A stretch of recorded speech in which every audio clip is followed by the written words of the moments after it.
Oh, fuck. No, I will pay him. Okay. Minimum wage. Yes, exactly. Oh, Christ. So let's have a look. Where do I put this Oh, motherfucker? Well, the title of this podcast is Let's Have Slaves Back then, isn't it? Yeah. Okay. Should be. So I just drag this one here. And yeah, I put few topics here. Yeah. What I know about you, and like you know, we haven't hung out yet Yeah, exactly. too much. So it will be quite funny because this is a like actual conversation. That's why I thought it was a good idea, because like I know you like you, but I fucking know you. Yeah. But this is mostly about you. I have few topics here. If you want to talk about something more, let's just dive deeper. Inevitable. Inevitably. Yeah, inevitable. Yeah. We will talk about cars. Yeah. But my goal is that this whole stuff is not only about cars, but it would be cool that if whatever this ends up in this show, that the cars could be like a kind of like a small topic that connects all of the episodes together. Yeah. So we can talk about bit about cars and anything else. I've got no out of topic subjects. Like fuck it, if you want to talk about talking about, I don't care. But the only thing is, if I say something that involves people, I might come back on my saying and just say beep the name. Okay. That's the only thing. Okay. Okay, we can have a look, and if you think about later. But my goal is that I don't cut this. No. I didn't cut the pure one. But we just, if there is something that you're like, okay, I don't want to have that one on tape, just let me know. And we put some funny noise there or something. Exactly, that's what I need. If you have some stories, I've noticed that stories and kind of like funny stories, like the Björn's police chase. Yeah. Those ones make the episode more colorful, and also if you have like something really funny or something you just want to share, it makes it colorful. Do you want me to talk about the threesome I had with my best friend or so? Like You can do it. You can do it if you want. But necessarily, we are not popular yet.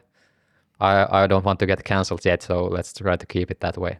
Okay, so in 9/11, I'm joking. Yeah. I'm joking. Yeah, when this is big enough that I have the leverage over Yeah, good luck with APAC, that. then I think we can talk about that one, and hopefully I'm covered then. Fuck yeah, sounds good. But we have to do it a bit better. But yeah, welcome. Thank you. Ladies and gentlemen, Victor, is it Neumann or Neumann? Whichever you like. Neumann. Okay. Like Neumann. Yeah, sounds good. Yeah. Victor Neumann. Yeah. He's also a new man in the podcast, and first guest from France. Indeed. Welcome. Indeed. Very proudly. Thank you. Thank you. How for do you having feel? me. This is your first podcast. It's so stressful, mate. I'm fucking shaking. No, it's all right. It's good. It's good. It's good. Good hanging out with you. I can give you a hug if you want. Oh, thank you. Well, we'll do that after the beer, probably. Okay. So we get. Oh no, this is water. This is water. This is not beer. Do that after the water. This show is suitable for minors. It's 0%, isn't it? Yeah, it's 0%. So cheers. Cheers. Cheers to you, mate. Oh yeah. It's for the dead people. Some of them can't drink with us anymore because obviously they're fucking dead. So Yeah. Oh, that's good. yeah. Victor Neumann, Yes, you are from France. I am very much. You are in Germany currently. Yeah. You speak good English, even though French people don't like speaking English. I'd say we don't like speaking English in our own country. Yeah. But yeah, no, I mean, I can't defend that. We're fucking terrible at it. Yeah. How probably. did you learn English? So, oh shit, I need to stop touching the table. Yeah, you can touch it, but don't slam it. Otherwise I have to use some AI tool or something to So clean it up. basically, be gentle with it. Treat it like a woman. Okay, fair Yeah. enough. I'm gonna tell you the truth. Fuck it. So my dad bought me a game when I was young called Practice English, and it taught me a bit of vocabulary. And then when I was 16, I think, I had a Scottish girlfriend. Now, she was French, but her dad was Scottish, and her mum was an English teacher. And obviously, when you're 16, you've got nothing to impress girls, right? So I thought, fuck it, I'm going to get really good at English. So my English teacher will tell her mom, oh my God, this guy is fucking awesome. That's how I learned English. And then I went on and raced in the UK, which helped. Oh, that's quite cool. That's quite cool. All for pussy, mate. Like, just that was the end. Yeah, my whole life is based on that, I guess. But yeah. And then raced in the UK and obviously worked in F1 for a bit, and we'll get to that, I'm sure. But Yeah. that sort of perfected it. But I guess by the time I was 16, I could hold a conversation in English. I could watch a movie in English, so on and so forth. Yeah. How did you? How did it go with the Scottish accent? Well, fuck me, mate. I don't think I could do it if I tried. It didn't go well with the Scottish girl either, to be fair. But Your teacher was your wingman. fuck, she ended up hating me. I think. Yeah, I must have. So obviously, because I've got that weird tendency of if I'm really good at something, I stop caring about it, kind of. And I was really good at English, so I would sleep in English class and just not care. So she fucking hated me. Like, she really hated me. So that didn't help. And obviously, that story with that girl didn't end perfectly. Otherwise, it would probably, be a happier story, I guess. But yeah, that was the reason I learned it properly. But yeah, the good outcome is only the good English, not the good love story. That's a good opener.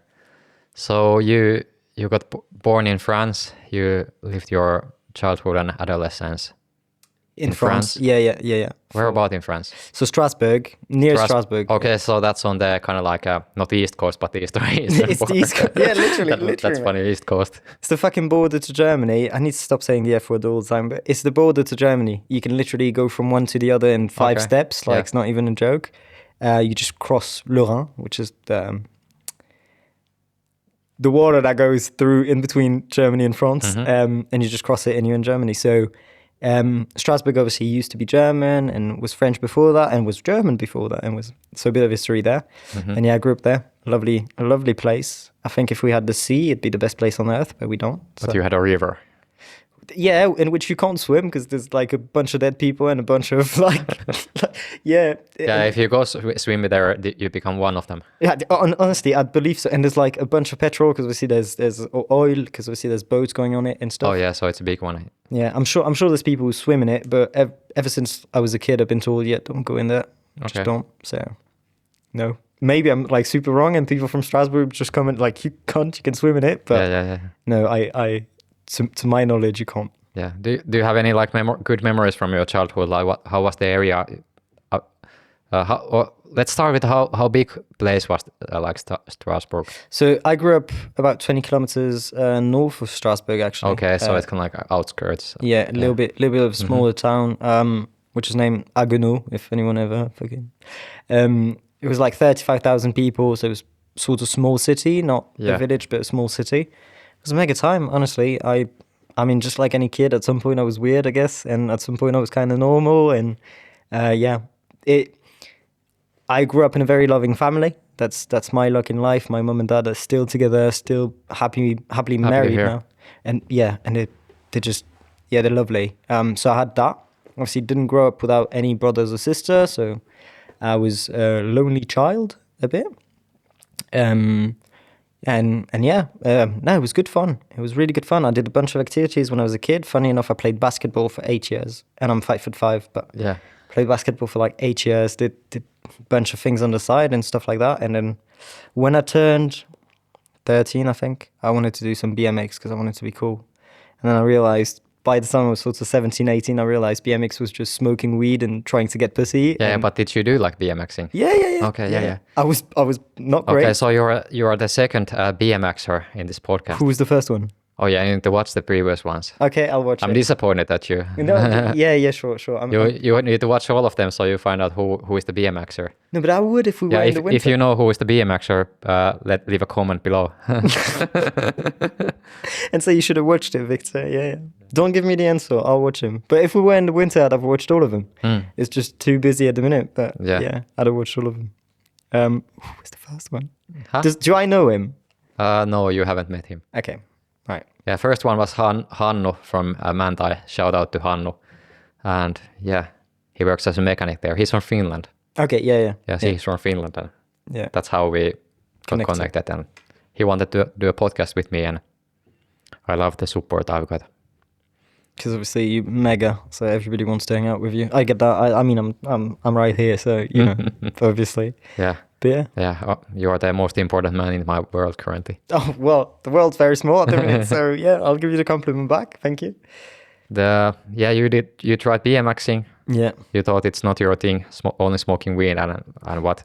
Frankly, I think it was my thing. I quite liked it. I quite liked my years doing that. But it's just, then you turn 18, you go to university, which I didn't go for very long at all. And I started. So you're like dropout, like Kanye West. Mate, no, because I think he did more time than I did, really. So I went to university for biology, and I did that for 6 months. Biology? Yeah, 6 months. Okay. And I didn't go to every day within 6 months. Mm-hmm. I did math the following year, and I went there for 9 weeks, I think. Yeah. And that was it. That was my time gone. Because I wanted to be a racing driver. We'll get into that at some point. Yeah, I think we will. Yeah, well, biggest part of my life so far. So yeah, I guess. But yeah, so I went to uni for math, and one day I came back to my girlfriend at the time, and I said to her, "Oh, look what I've learned today," which was something that didn't really matter. And she said to me, "Look, I don't want to be mean, but I don't give a fuck. Like, I really don't care." About the biology or? No, it was math, but yeah, exactly, about what I've learned. And I was like, well, frankly, I don't either. And I just never went back. I was like, fuck. So that moment like made you realize that one? Yeah, it was a big switch. Big switch. Yeah. And yeah, just left. We'll figure it out, you know? What happened after that one? What was going through your head? So I had to find a way for my parents to get off my chest a bit or get off my back a bit and let me be a dropout. So I started a company. I was selling vapes online. Oh. How much money did you make, Victor? Minus a couple of thousands. But I did start a company when I was 19 or 18 still. I can't remember. Yeah, so I need to decide what will be the title of this podcast. So it's like ex-businessman or vape importer or what it will be. If you want advice on businesses, just listen to what it says and do the opposite, basically, like exactly the opposite. But yeah, it's not... It's going to be a funny one. Yeah, it's like the opposite of an Andrew Tate podcast. It really is like, look, I'm broke. That's how I did it. But yeah, it was... it was. How did your vape business go? Fucking terrible, mate. Yeah. You want to tell a story? So, yeah, a bit. We can go one good one. One good. So I think it was just a mentality problem, really, because my goal. So I opened it with a partner, sort of an associate, which is a bit irrelevant in the story. But anyways, I think my goal was just to get free vape juices. I think that was just my fucking goal. So every day, instead of trying to sell or learn marketing, I would just write to every company who would make vape juices and say, can you send us samples? We're a really serious company. And I would get flows of them, but like, I don't know, thousands and thousands of bottles, like literally. And peak came when we went to an exposition about vape, and I was just Vape Vape Expo. Yeah, Vape Expo. Where is that one? That one was in Lyon in 2017. In France, yeah. In France, yeah. And I was like, so my associate was like, let's try to find customers or good suppliers. And I was like, no, mate, let's get samples. Let's go. And I got, a million samples. There was just 2 suitcases, like big suitcases full of samples that I never even fucking tried. But I was sort of, yes, that's my treasure. So. How did the story continue after the expedition? So the first month we made a little bit of money because... friends and family sort of just support it and they buy stuff even though they don't necessarily need it. Yeah. And it just went down.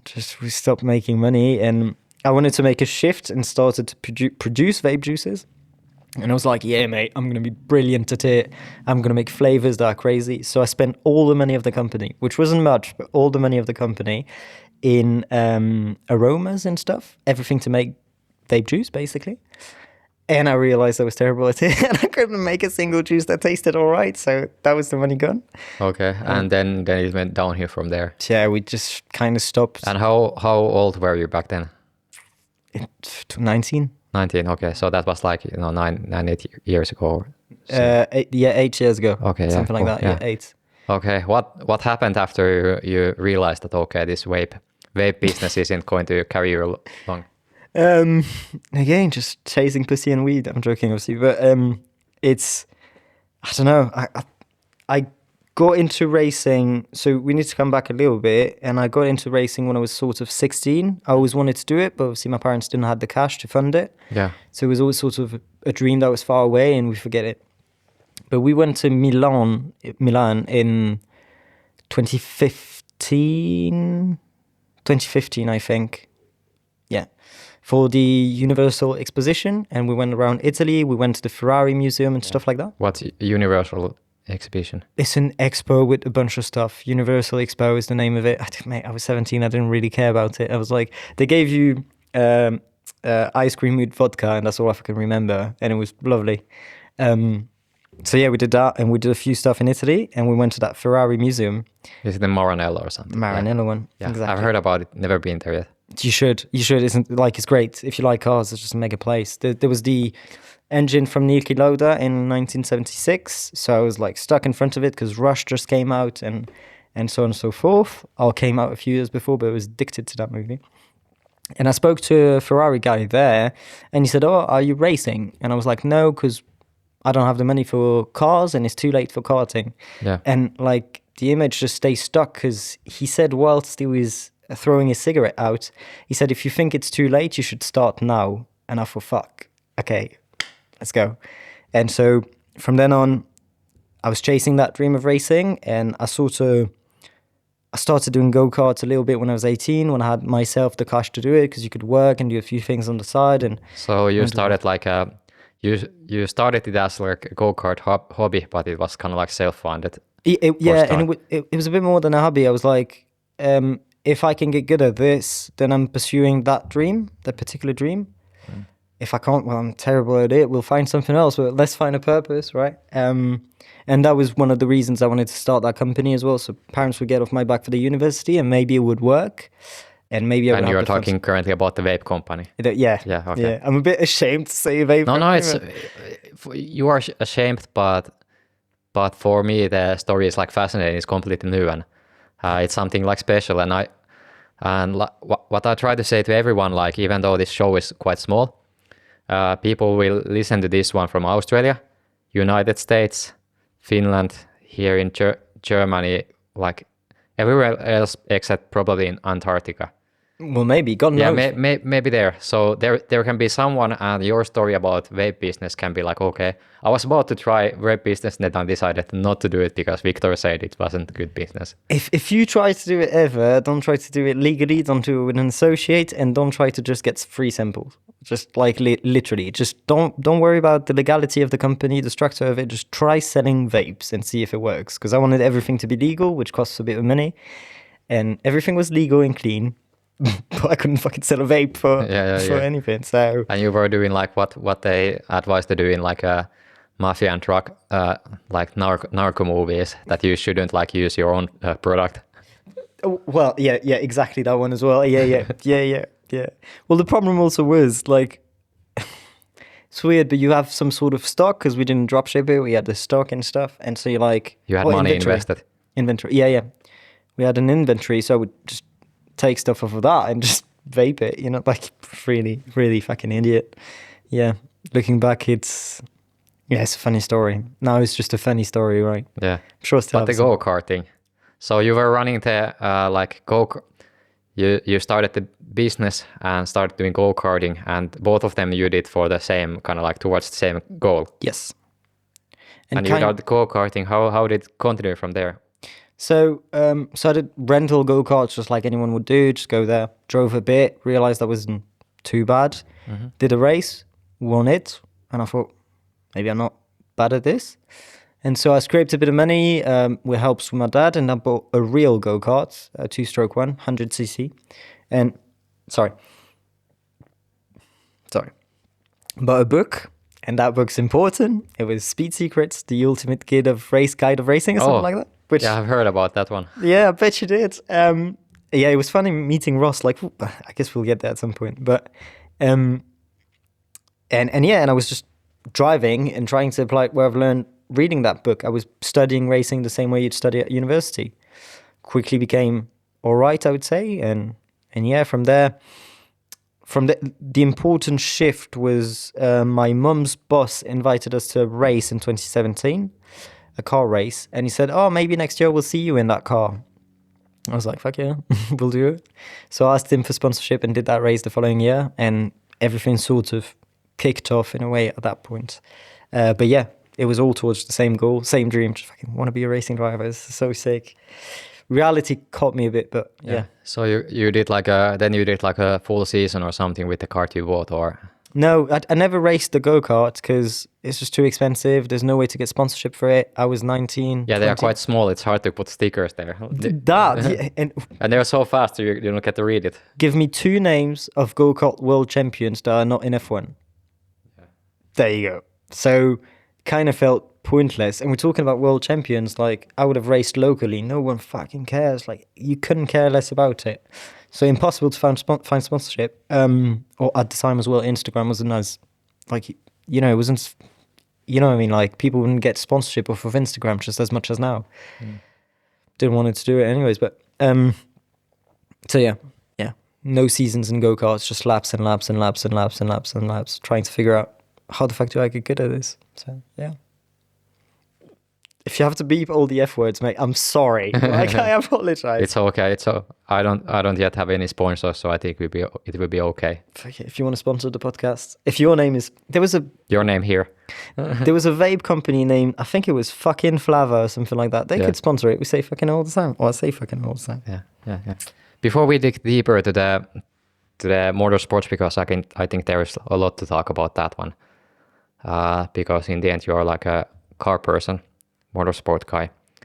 But noting the fact that you are the first guest from France, I would like to hear more about France, because like I think there are so many stereotypes about the place. I have been there only once in Paris. Yeah. So I think my like view of France is kind of like biased, I would say. Right. So yeah, how was like growing up in France, if you don't go like into too many details, like in the Strasbourg area, but how was it?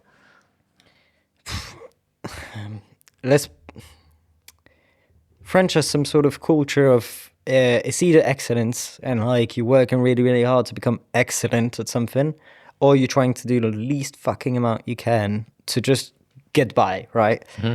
And like you often see those jokes that after 5, not a single French still works. Yeah. Besides the one who chased actual fucking excellence. But it's, I mean, in fairness, it's true. Like the work-life balance is something that really matters. Yeah. We don't really define ourselves by what we do as much as other countries, for example. It happened more than once that I asked someone, what do you do for a living? And it was like, I'm a dad. I was like, oh, before work. And I was like, why would we fucking care? I sell insurance. And I was like, oh, yeah. Fair. So there's that. People are indeed a bit snobby for the most part. I'm not going to deny it. But it's that sort of historical thing that every time you talk about something historic, at some point, France achieves greatness, right? Like, hate us all you want, but best trains, best... energy, fucking ways to make energy, best. I mean, we won the most battles out of any other country. You know, there's just so many. So you kind of snobby because of that, because you're like, any field at some point we were great. Yeah. So it's basically like bragging, like if you are like 40 and you brag how well did you do at the gym when you were on your 20s. So it's more. I don't know the word in English, but in French we say didn't, which kind of means like you wouldn't look down on someone. It's just sort of a been there, done that. Like, yeah, I know, right? And there's a bit of that. And I guess if you spoke about something that wasn't competitive at all with a French person, like you just talk about life, right? They'd be a lot less snobby. But Americans, when they come to France and they're like, oh my God, French people are so snobby. Yeah, obviously, because first you don't speak French, you don't try even. And when you try, you just like, come on, please stop trying. And then you just talk about work. Like, we don't care. I mean, you've seen those clavicular videos in when he was in Paris, right? Which one? The ones where he tries to talk to girls and just gets rejected. Clavicular, I think, streamer. No idea who that is. It's a guy who keeps picking up chick in the US. A bunch of them, like, he's sort of Andrew Tate type shit, right? Yeah. And he went to France and tried to pick up chicks in the streets, and they were like, no, fuck off. Like, no, you know, snobby as hell. But just because, like... the lifestyle is a bit different. Yeah. What you're talking about is uninteresting to them, or what he's talking about is uninteresting to them at that point. Yeah. What do you think about like regional, like the differences in France? what type of areas there are. Like what I'm thinking currently is that there is Paris, and there are like all the city people. Then there is like a south, like river and that kind of stuff. But what else is in France? What are the like areas if you had to split it kind of like really vaguely? So you split it in 6. Paris, the north, the east. So Paris, the north, the east, the west, southeast, southwest. And people are very different everywhere. So Paris, obviously, you met them, like we just spoke about them, right? In the north, it's more people used to work in mines and... In mines? Yeah. There was coal because mines there. Yeah, there is mountainous area. Yeah. No, it's not... there's the sea, obviously. There's loads of... I mean, I don't know why there was so many mines there. There was just mines, right? In the east, obviously, we're a bit close to Germany. Not in terms of the Second World War, not at all. Quite the opposite, but... we're a bit colder than other people. On the other side, they're very independent or looking for independence. They're not French, they're Breton, and that's what they are, okay? And they've got their whole identity, and they live near the ocean, but it's cold, so it's a bit funny, like there's ways. Southwest is heaven on earth. People are so nice. People are great. People all do surfing, and they're all sick, and it's beautiful, and everybody's beautiful, and blah blah blah. I love that place. Food is insane. And then the southeast is obviously a bit like Cannes, Nice, Marseille. Marseille is a special place, but Cannes, Nice is a bit sort of bougie south. Yeah, is it Marseille the place where they do the taxi movie? Yes, yes, absolutely, yes. Yeah, with the white person that has like spoiler and wings and everything. Mate, what is the name of the actor? Which one? The guy with the dark hair in that movie. The driver. Yeah. Sami Nasseri. Okay. Yeah. If you ever have a reason to learn French, it's that movie. Because like with the accents and everything, it's like Yeah, I think I need to watch that one again. You should, and watch all of them. It was one of my like favorites when I was a child for some reason, because it was kind of like gave Fast and Furious vibes. Yeah, and we all wanted that car. I want to press a button, the wing comes off. Yeah. It was sick. So yeah, they're all very different. The food's very different everywhere. It's great everywhere, if I'm honest with you. As long as you find a decent restaurant, it's going to be great food, great specialities. But yeah, people are very, very different.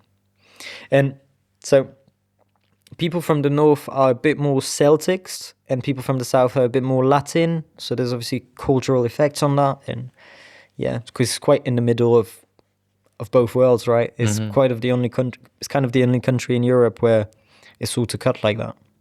Maybe Switzerland as well, but obviously it's really cut into 3 different countries. But what are your favorite French dishes? Top 3. Well, fuck. Don't have to be in order, but if you can put them in order, that would be great. I love a steak frites. Just a normal steak with fries, but French way, with a little bit of pepper sauce, and absolutely love that. Could eat that every day. Second, le jambon beurre, the sandwich with jambon and butter, ham and butter. You put a little bit of pickles in there, and it's just lovely. And third, because those two you could eat it anywhere and it'll be mega. I guess the third one I have to go with la tarte flambée, the flammekuch. We say tarte flambée, which is like some sort of flat pizza. Oh yeah, the one that they make in Germany too. Similar style. Exactly, yeah. It's from our region. So obviously, if you look back, it was German and then it was French. But yeah, and it makes sense like if it's from the Strasbourg area, because I think I ate that one in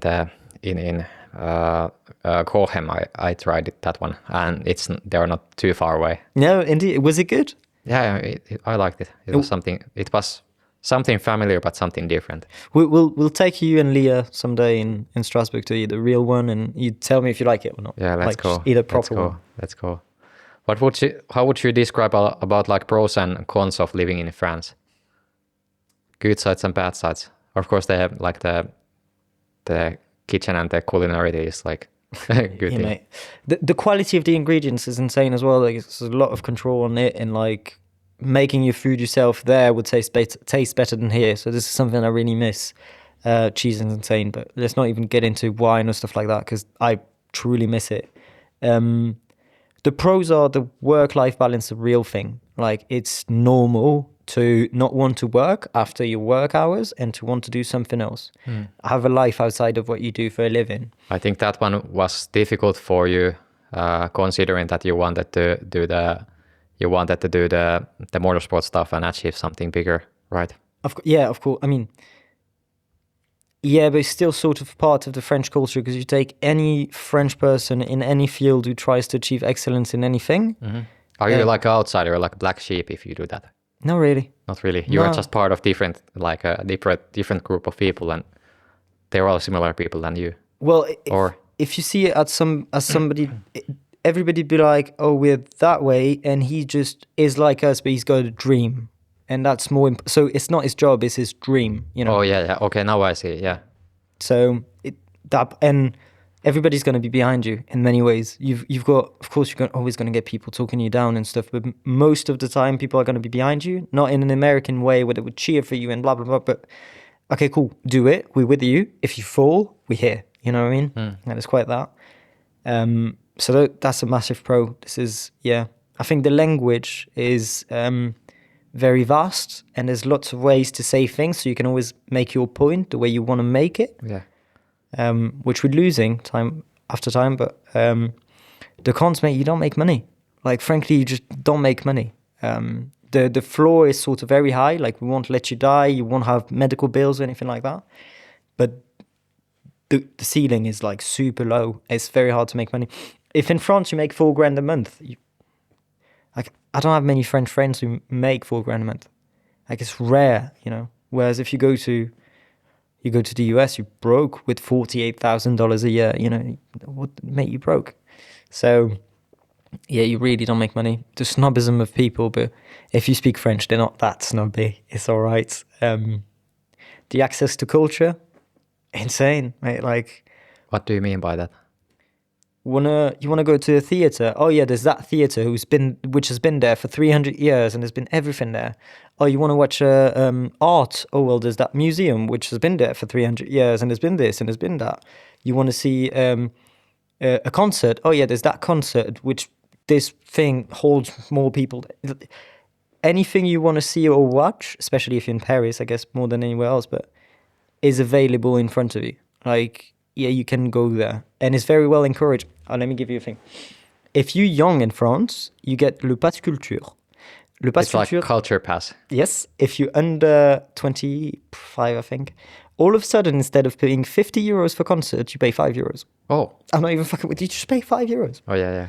How does it work with like Ticketmaster and that kind of stuff? It works. Mate, it just flawless. You just have to... And the government pays, or how does it work? I think they subsidized. I don't know if they pay or if they force people to keep spaces at that price. I'm not sure. But yeah, I guess there's something. And you pay Le Pass Culture, I think, like, at the time when I was studying, it must have been like 15 euros a year. Like, nothing. Not too bad. Yeah, basically nothing. So that was insane. Yeah. And people, I mean, women, like, mate, like, just... again, referring back to that streamer going to Paris trying to pick up chicks, like, women in France are difficult to get because they're extremely interesting because of a million different things, but also they've met someone better than you and they're going to show it to you. Like, I've met someone better than you before, you don't interest me. So it makes you sort of try to become interesting, and they're not interested in your work. That doesn't matter to them. You have to have more than that. It makes you grow in many ways because... No way. That one happened to you, except the English. The fucking with million, like not millions or hundreds, but like, a few girls. Yeah, tell me a story. I don't even know if I can, mate. I don't. Well, obviously, you can have a moment of silence, and you can think about it. Okay, if you want to. Everything can be held against you. I'm sure. Well, that Scottish girl kind of made me grow a bit, but obviously I was 18, so I guess you grow anyways at that age, and there's millions of things I could tell you, but... For sure. I feel like all of my love stories were sort of Taylor Swift songs, so, you know, in essence, you fall in love for 3 months and then you break up and you're sad, so it's a bit... It's hard to find a story I can tell you, or it's hard to find a story I can tell, and it's also... Maybe those are a bit intimate to tell on a podcast. But yeah, that is, even if no one ever watches it, it's hard to have it publicly there. I'd rather keep that for myself. The Alright, Scottish one is because that's why I speak English, right? yeah. I understand. But anyway, French women, you like them and they make you work. They make you become a version of yourself that you didn't even imagine was possible. Because you're like, oh wow, I have to become that good. I don't really have the choice. And I can't just impress her by money or by fucking work because they don't care. You know, it's like, how interesting are you outside of work? Like, we don't give a shit. And yeah. Oh, that's cool. Yeah.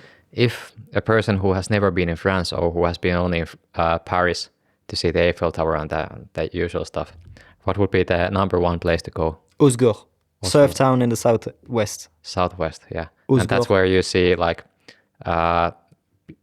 beautiful people and good food. But people are obviously, and when I say people, I mean men and Let's women. put the name of the place here because I cannot spell it. It will be around here now. Sweet. Go there. Fucking, it's awesome. It's not just, so people are not just beautiful like, oh, that girl's hot or that guy's hot. It's just like, obviously they are in very good shape because they surf all the fucking time. They're outside all the time because it's the ocean, it's a beautiful place and so on. Mm-hmm. The beaches are wide, like vast as you can get. So you always have space.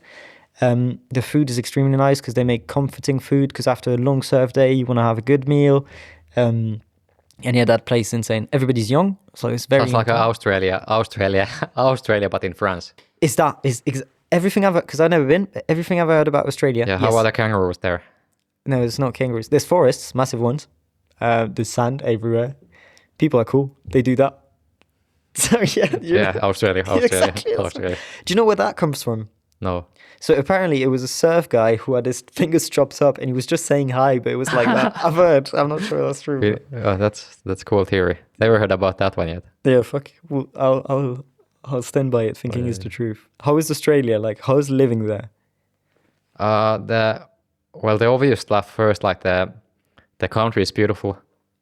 The people are like really friendly and social, which is not like something we get used to in Finland. Like people, the people are great in Finland, but they are introverted, and it's kind of like you have to make friends and gain the trust first before you can actually socialize with anyone. Except if you are a complete drunk, which is what Finnish people do. But yeah, I recommend going to Australia, big country. You cannot go to every place. You cannot go to the Ayersworth, the Uluru in the middle. You cannot go to Opera House and see the Tasmanian Devil and also surf in West Coast on the same trip. It's actually a big place. Right. And there's huge oil and gas and mining industry. So there's a bit of money there as well. Yeah, a bit of money there, which is the reason that the inflation and the cost of housing is quite high. Right. Which is causing some troubles. But that would be my summary of Australia. Do you want to get back there or? There's something like last time I was there, it was actually in December. I went to do like their 3-week job, and yeah, there is something that kind of like draws you back, and something you miss. And of course, like when you go there, and then you leave the place and go somewhere else, you remember only the good things. Right. Yeah. But it's a great place. I recommend going there. And seeing it yourself, like everything else in the world. Yeah. I was close enough of moving to Brisbane at some point because I had a potential guy who wanted to do some Australian GT4 with me, and like it's a little mega story. I'm not even sure we'll get into it because that one's just mega long. But yeah, so I was looking at Australia and I was like, fuck yeah, that looks sick. I can't wait.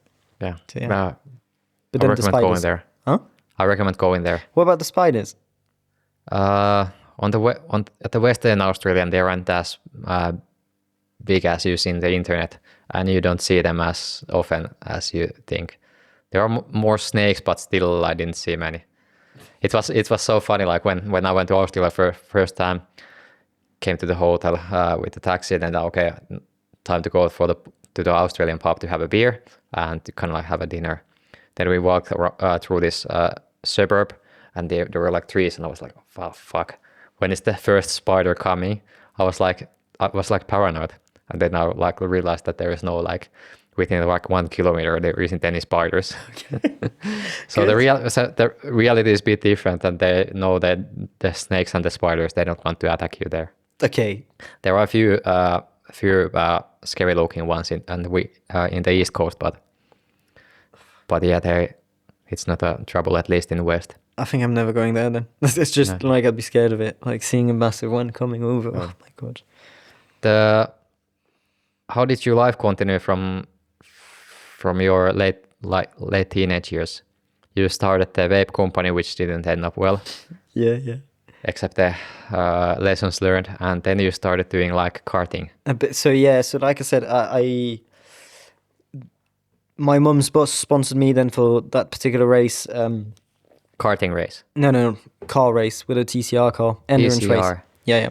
How is a TCR car? Oh, fucking lovely. No, it was fun. Let's put a picture here. I'll send you an actual one of that particular car as well. No, it was good fun. I put the car on pole of its category. It was an endurance race, so there wasn't many of them, but and we were running okay, and then I got hit in the back a few laps from the end, and we finished the race, but like 5 laps out, or 6 laps out, or 12 laps out. I don't even know. But the owner of that team then said to me, like, what else can you do besides driving? And I said to him, I think I can sell. And he said, okay, cool, come. You're going to work for me. You're going to sell seats, not as in actual seats, but as in you come and race with us, you pay money, and we make money. Oh yeah, that's like a concept here in the racing. Yeah. And it happens here at the Nürburgring. Like there are teams that do that one, and then if someone wants to try racing, you don't have to buy your own car. You can rent only your spot. Isn't that the same concept? It's the same concept, but it's not just some teams. It's like literally every team. Every single team does that. Okay, up to F2, all teams, and F1 even. Some teams will have paid drivers. But yeah, obviously at different scales. And like if, for example, you want to do F2, then there's license points and stuff like that. But theoretically, if you wanted to race British F3, you just go to your team, say, I've got £750,000 and you can race it. So that's what I was frankly doing with Peugeot 208 Racing Cup cars. And that funded my first season in the 208 Racing Cup championship. Terrible. Went awful. I was shit. And then I was shit. I wasn't that bad, but I had to do everything whilst I was learning. So I had to set up the cars. Set up the cars. Can you take this one a bit closer to you? Sure. You can turn it if you want. Okay. Yeah, just that we hear you well. Okay. So yeah, I had to do everything. Selling, driving, setting up the cars and everything. And it just didn't go well. And I thought there was a race in the wet and I was 12 seconds off pace in qualifying. I thought, fuck, I'm shit. And where was this one? Were you doing that one in the UK or? France. France. That's still France. Okay. Yeah. But that's the reason I wanted to go race in the UK. Because I was too shit in the wet. I wanted to... So I'll make a very short story and we'll get deeper in case, but shit in the wet, 12 seconds off. Went raced in the UK for 3 years, came back, did 1 race in single-seaters, practice was wet, I was 4.5 seconds faster than anybody else. And it just worked. Like, if you want to learn how to race in the wet, you go to England. Because it's wet there. Funny enough, I didn't get that many wet races, but... Yeah, but it's like a stereotype of UK that it's fucking raining there all the time. But as much as I didn't have much races in the wet, I don't think I ever had a whole weekend without rain. Like, it at least rains in practice at some point. The first time I tested the car, there was in the wet, and everything's wet all the time. It's wet. Your feet are wet all the time. It's cold. I mean, lovely. As much as the Benter might want me to hate England because I'm French, and I've got a billion jokes I could make, I kind of like that country. I kind of like it. Yeah. How do you like UK? So the food's shit, the weather's terrible, people are ugly, but I'm joking, obviously. The food's all right depending on where you're going. But I like the way English people see life. They don't really question. It's just like, you see them here. Brits I have a client who came to the Nürburgring because one evening he was bored and he texted me, are you available for coaching tomorrow? I was like, sure. He was like, well, I'll come down. He's from Manchester. It's not from Dover or something, north of England or somewhere near north of England.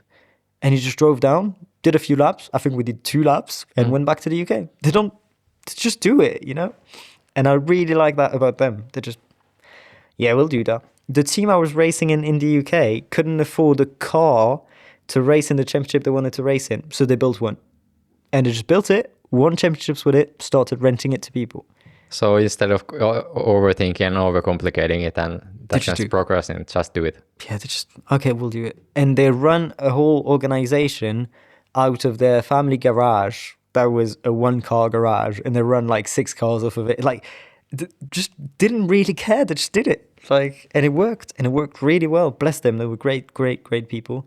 It was during COVID, so they let me stay at their place for weeks on end, and they were mega people. Forever grateful. Mittel cars, if like, I don't know, tag them somewhere. Bless them. Okay, let's put them here. Yeah. If somebody ever watches this, like, yeah, they're cool. They're really cool. Shout out to them. Yeah. I don't even know where this was going, but yeah, English. It's getting started in motorsports. Yeah. So you got sponsored, you did racing with them. Then to fund your stuff, you started doing sales for them, sold seats for them, went to UK to practice wet driving because you were slow in that one. And so I went to the UK. So the team I was racing. imagine it's hard for me to keep up. And imagine if a person who has never like been into racing, like how hard is it? Yeah, obviously I'm stupid because it seems to me so like Yeah, clear, I understand. But it absolutely isn't. So so the team I was selling for, we don't give a shit about the name. They're not really good people. The boss was okay, but the rest is irrelevant. And through that, I wanted to go race in the UK, and I realized there was funds in France to expand companies in other countries. And I was like, we're going to expand that company in the UK, and the way we're going to market that is I'm going to be racing. So the plan was to get clients to come to France and do some racing, and for us to build a team in the UK. That funded it, but the problem is it was COVID, mate. Like, we can't bring customers, we can't send, and like it was COVID. So I just spent 1 year funded that way, racing there, selling seats in France. Through everybody who would fucking come. Like, if you want to come and race, do it. And then the second year, I was sponsored by an investment fund that ended up being a scam. Yeah, well, fuck. Yeah, okay. Yeah, they promised 10%. The story is colorful indeed. Yeah, of Christ. Yeah, they promised 10% a month. And everybody was like, oh my God, sure, in crypto. It was just a massive scam. I can't even believe it, but it was just a massive scam. The guy ended up in prison and all. It was just crazy stuff. Crazy stuff. We're not even going to mention the name or anything. But how did your racing career continue from there? Good. So first year I finished third, best novice or best rookie. And what type of car? Prototypes. Send you a picture. Prototype. A Sports 1000 was the name of it. So it's a small. Even for me, it doesn't say anything. Le Mans, LMP1s, Le Mans. the big cars. Yeah. Yeah. Looks like it with a bike engine, a lot smaller. So lots of like aerodynamic car parts, looks fast, but it has bike engine. But also no aerodynamics from external, so it's just the chassis that does the aero or the bodywork, but no wings. Oh, okay. That series, which the bike engine was like 175 horsepower or something. It was fast. They were fast cars. At Anglesey in the UK, those cars were about a second faster than a McLaren P1. They were really quick cars. And 3 seconds faster, I think. We need to check the stats. I'll send it to you. But yeah, so did that for 2 years, finished third twice. In between, I did the championship in Spain, in Radicals. Now you want to know, I won the championship, but let's tell the truth. We were only 2 people in that championship, but I won it. And yeah, in Radicals, same thing, but with wings. Yeah. So how were you funding all this stuff? Because it sounds like it got more serious. So the French fund, and then sponsorship by the crypto scam. Okay, so you got money out of the sponsor. Yeah, good amount. Good amount, because okay, let me tell you how I met them. I'm on Tinder, and I found this chick quite pretty. She's got a kid now, so we're not telling her name. We're not trying to find her at all. She's got a kid. She's happily married. I think, like, congratulations to you. Bless you. Found this chick. I was like, whoa, she's hot. Like, I like it. There's something about her I really like, right? She wasn't even that pretty, to be fully honest, but something about her I really, really, really liked. And we spoke a bit, and I find her. I'm bullshitting you. I didn't find her on Tinder. I found her on Twitter. Twitter? Yeah, and she was saying, who's going to buy me a new iPhone for my birthday? And I sent a message to her, like, when's your birthday? And she said, are you a fucking idiot? And I was like, why? Because it's today, and it says it all over my Twitter, you dumbass, or something like that. And we started chatting, we started calling each other a bit, and I went to Dijon, not even going to say the real town, but Dijon. Dijon, yeah. That's where they make mustard. The mustard. Yeah, well, she came from a town where it's famous for wine and les hospices, if you ever find for it. Anyways. And we started dating. I mean, it was wonderful. Again, thought it was the love of my life. Taylor Swift type song. After 3 weeks, we broke up. I was crying. She was crying. What does this have to do with the crypto company? She introduced me to her friends. Oh. And one of her friends... She knew a guy who knows a guy. She knew a girl who had a boyfriend who was working in that company. Oh, yeah, sounds complicated. It was, and I didn't want it to get out with her friends because I was like, no, I rented a hotel room. Like, you know, it wasn't the first time we saw each other. Like, it was after a few dates. Mm-hmm. And she was like, yeah, we'll go to the hotel room. By matter of fact, let's go now. And then let's go out with my friends. And then let's go back. And I was like, sure. And met their friends. I didn't believe in crypto at the time. And he was like, well, let's talk. We'll sponsor you maybe. And I was like, well. So that's how I met them. Yeah. I think every time there's a girl involved somewhere. But yeah. So some of the story, met a girl on Twitter. She introduced me to a guy who worked in that crypto scam. And they ended up sponsoring me. Imagine all of this will be on tape. Yeah, Christ, I don't give a shit. Like, there's nothing. So you got a sponsor and that's how you funded your motorsport. And then... for 2 years, yeah. For 2 years, it got more serious. You were racing with a prototype car. Yeah. But how did it continue from there? Because I have heard rumors that you have been racing with the NASCAR. I did that. In the European series. So how far away are we from this one? Sponsored by another economic shady company. Shady, not really, but sponsored by another investment fund, but we'll get there. So 21... So 20... Hopefully I will have one. It will be under my podcast or something. Fuck yeah, mate. Would love it. Start trading cryptos. It's really cool until everybody knows it's a scam, and then it's really not cool anymore. But yeah. So funded by the French fund in 2020, funded by the crypto scam 2020 winter for Spain, 2021 by that crypto scam. Ended up being a scam and known it's a scam on the day of my birthday in 2021. So, bit of a struggle. I did a season in single-seaters the next year. Luckily that year... What does a single-seater mean? Formula One. Single-seater. Mm-hmm. One person in the car. Could put anybody else anywhere. Open wheels. Mm-hmm. Like, there's no bodywork covering the suspensions. That's what a single-seater is. And I did Formula Jedi, if you know what that is. No idea. F1000. No idea. So, yeah, it's good to open these ones for the not single-seater audio. So tiny Formula One cars with a bike engine again, 200 horsepower, something like that, really quick, like fucking fast. It was good fun. And that was sponsored, I'm not going to lie, by anyone. That's the only season my parents funded, because the business had a really good year, and they were like, well, you helped the business a lot. We want to keep you on track to your dream. We'll fund that season, just that season, so you can keep going and see what happens from there. From that season, one of the guys who used to be racing with Mattel... with? Mattel, the team I was racing with, Mattel cars, ended up finding me a job in F1, which, I mean, that's another story. Should we, okay, you can choose now. Do we go now to this one, these tracks, or do we do we go to NASCAR? Which one is more logical? That one leads to NASCAR anyways. Okay, so Formula One job first. So that is 2021, I think, already. He mentioned it. Yeah. And then he said, look, can you come to, I think it was Bahrain in Saudi Arabia, or Saudi Arabia and Abu Dhabi. I was like, sure. He was like, are you vaccinated? And I was like, no, I'm not. I'm going to get the vaccine now. So I got the vaccine. It was too late, but I'll call you back for another race. And then during that season in 22, he asked me if I wanted to come and work during the French Grand Prix. And I was like, yes, of course. And what does work mean? Well, so far I didn't knew at the time. Okay, so it's just the work in F1. Yeah, sounds good. Yeah, sounds good. Let's yes, go. I'm coming for sure. Are you actually going to pay me? Give me all the spikes. Okay, give me all that. Yeah, and they were like, I was like, are you going to pay me? And it was like, yeah, and you're going to love it. Like, I was like, sure. Yeah, you're going to pay it. You will love it. Yeah, no, they ended up paying me. They were great with that. But a company that was running activities for VIP guests. So basically, you go in the paddock with guests, you show them around, you go around the track in a van, you show them around, stuff like that.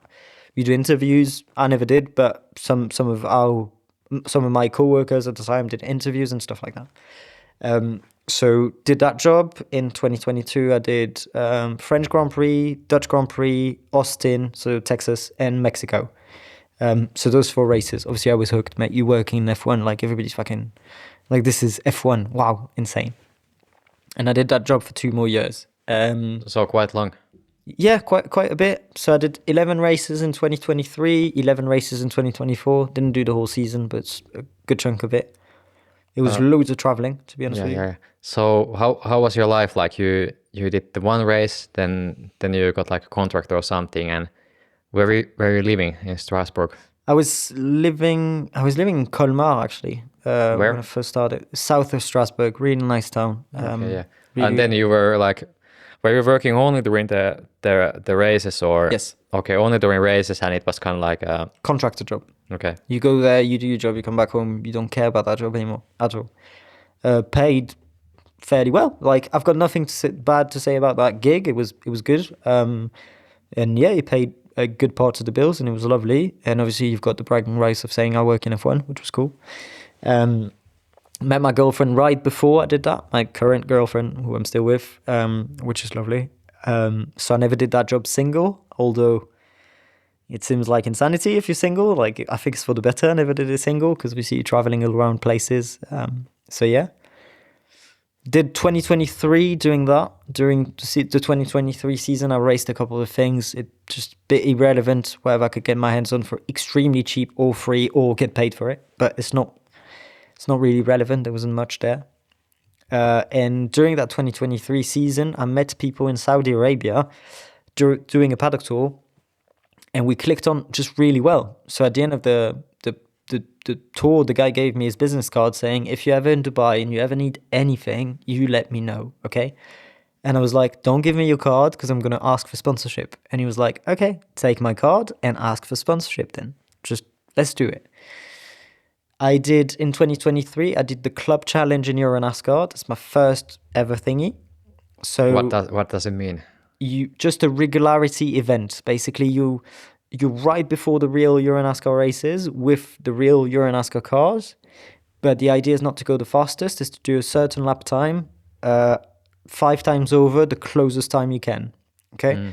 So for example, so it's similar kind of stuff they do here at the Nürburgring RCN. GLP even. Yeah, GLP, yeah. GLP, except you're not allowed. So it's about doing consistent lap times, and it's a competition by doing that one. Yeah. Exactly. Okay. And so I did that because just did it because I could afford it basically, and I won it. So I was like, "Fuck, that's sick! I've got a NASCAR branded trophy. I've got a NASCAR branded bottle of champagne. It's pretty cool. It sounds cool.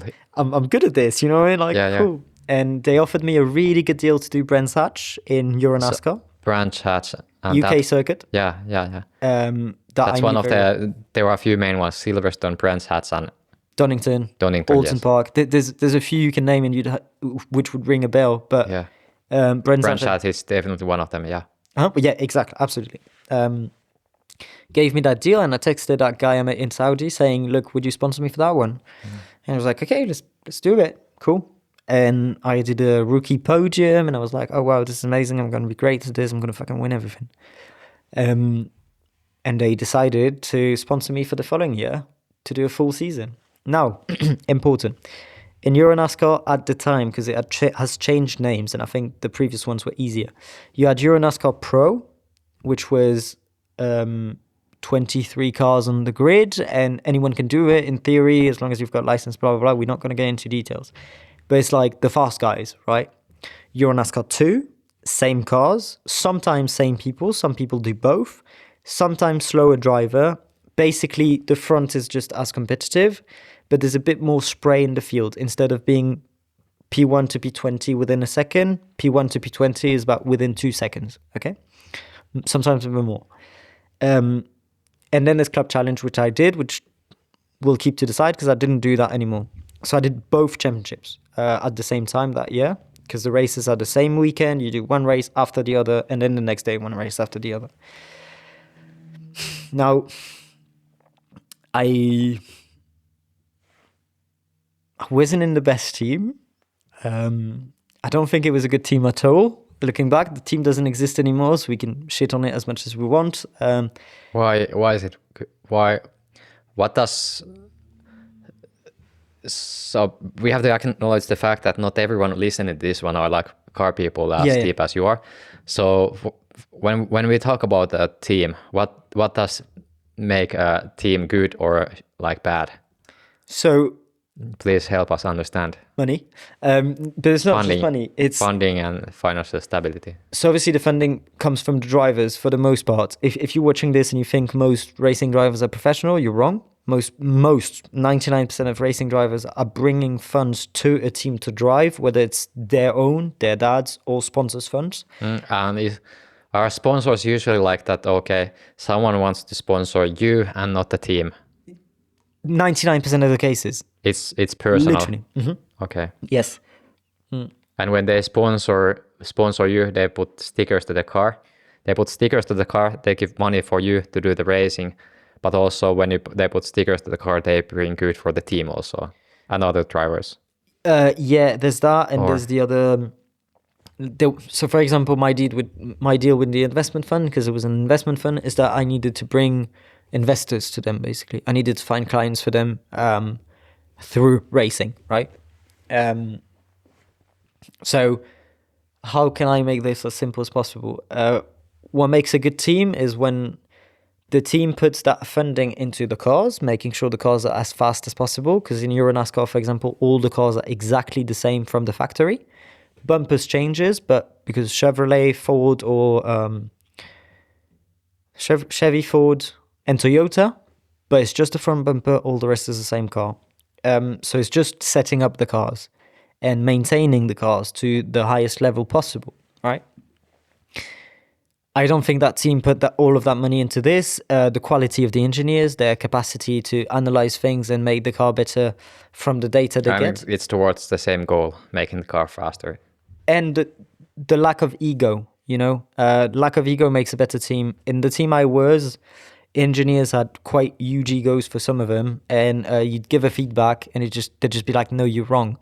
I was complaining about understeer the entire season, and we were running between P8 and P14. Something is clearly wrong. Well, yes and no. P and the number means your position in the race. Yeah, exactly. Yes, P1 is the best, and if you're how many cars were there in total? If you were between 8 and 14? Between 25 and 35. Okay, yeah. Most races. 35, maybe not 30. Yeah, maybe 35. And I was like, yeah, understeer. We were fighting for the rookie championship. I really wanted to win that.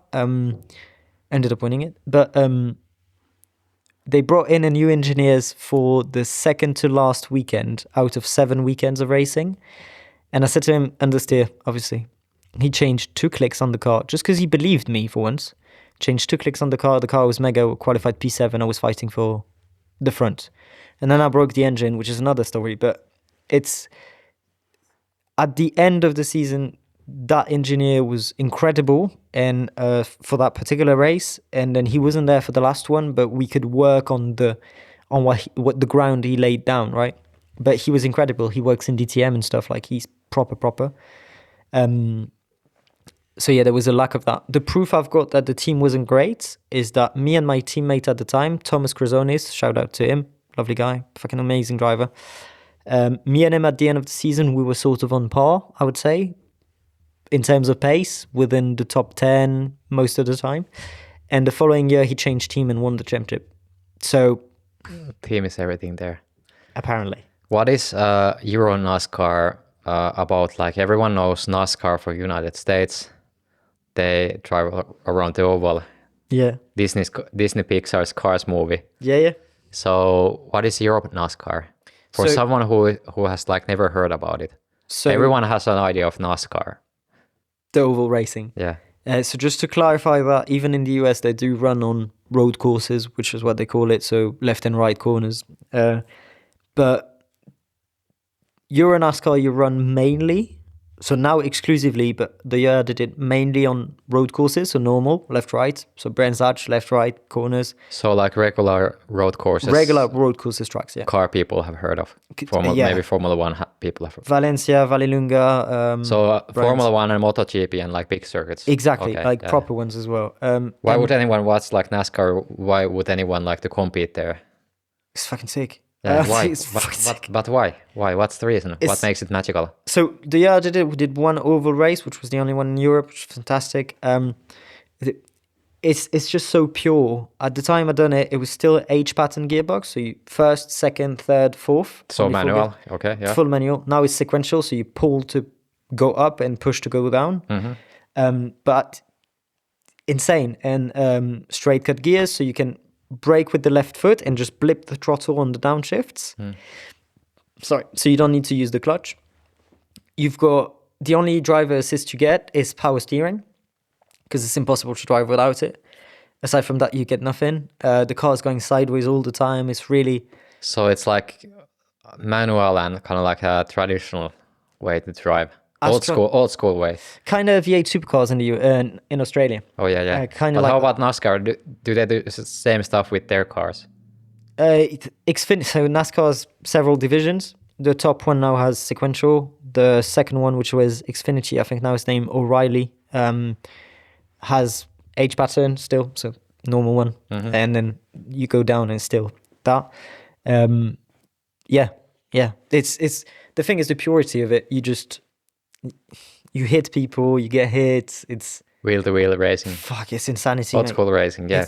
I remember Brands Hatch 2024 safety car restart, and I just got bullied by a guy behind me. He was just punting me on the restart, and I was just on the brakes, moving forward.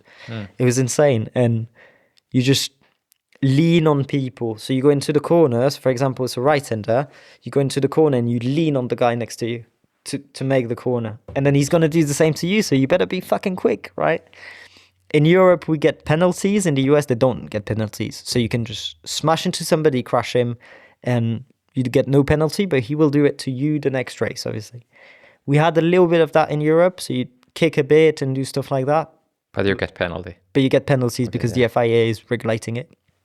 FIA, Fédération Internationale de l'Automobile, French organization governs car racing. That runs every car race besides car racing, including Formula One. Yeah, including Formula One. Okay. Formula One is actually named FIA Formula One World Championship, and Formula One comes from being the first formula of racing, as in the pinnacle formula, and therefore regulation of racing. Yeah. So yeah, FIA. But so we're a bit regulated, but you still have fun a bit. It was good racing, fucking awesome racing, insane racing. How did the story end up in? Because I haven't seen you in a NASCAR. In 2 years? Yeah, it's been 2 years. I haven't touched it. A bit more now. No, a bit less. What's happened? I never really told anything about it. Like, if you look at my Instagram, I just stopped posting. But it's something you are proud of. You are proud of it. I'm very proud because we won the rookie championship, which was all I wanted that year, because I kind of knew the team couldn't really fight at the very front. But I knew people who have the same experience in NASCAR as me shouldn't beat me anyways. I should be better than them. I absolutely destroyed them when we did the oval race because I studied it, that didn't. I fought for 75 laps with a guy who did NASCAR in the US, Ryan Vargas. Shout out to him, fucking mega guy. Stayed at his place in Charlotte at the end of the year. Lovely guy, but we fought so hard. It was such a good such a good race. We fought for third place. He finished third. I finished fourth that race. Anyways, it was mega. It stopped because I wanted to make the move to the US. Yeah, I got to tell the whole truth. My 2024 sponsors still to this date owe me a fair share of money. So that's not great, is it? And I wanted to make the move to the US. I had sponsorship lined up. I had my visa request going and stuff. The sponsorship that I had lined up with the guy divorced, so he couldn't sponsor me anymore because the girl basically said, I'm taking half of what you got, and you don't really want to give $500,000 to a random person when your ex-wife is saying that. And the visa never happened, so I never moved to the US, and yeah, so that's why I stopped. But I really wanted that career to be in the US, and I didn't want to keep going in Europe anyways. I wanted to do the real shit, like punt people, proper, be hungry. It was sick. Cool. Do you want to go back to Formula One? Yes, if you want, sure. So you were working in kind of like these VIP experiences and hosting people and being like a guide. Yeah. How was working in Formula One? Because it's like the most followed motorsport in the world, and it's like a dream job for many people watching it. So how was working there? Was it like a dream life all the time? You got to travel, you got to meet people, you saw Formula Ones, you got paid well, according to your description. So well enough, yeah, for sure.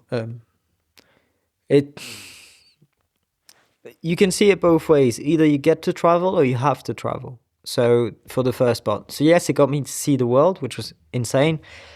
I would never have been to Saudi Arabia, would never realize that it's actually a sick country, like it was fun. Would never have been to Bahrain, which is Saudi Arabia, but you can drink. It was really cool.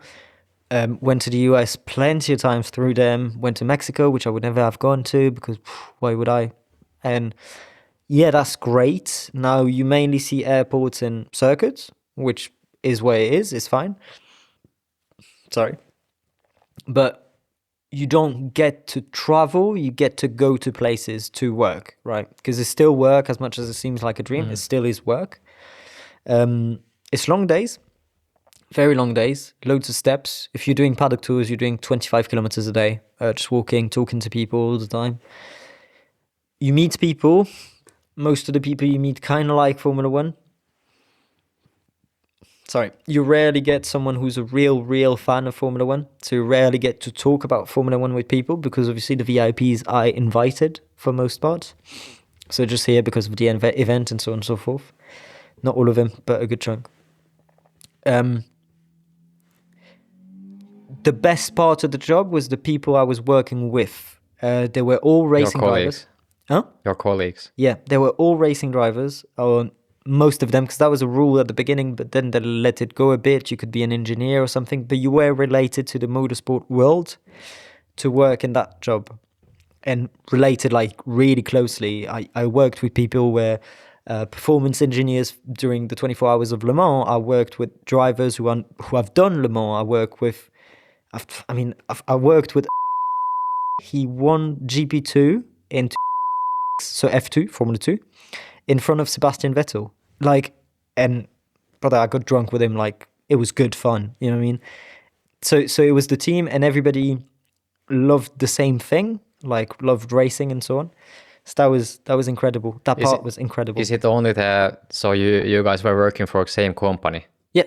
So yeah. You were working for the same company who did like paddock tours and VIP experiences, hosting people, and what connected you guys were that you needed to have like motorsport experience.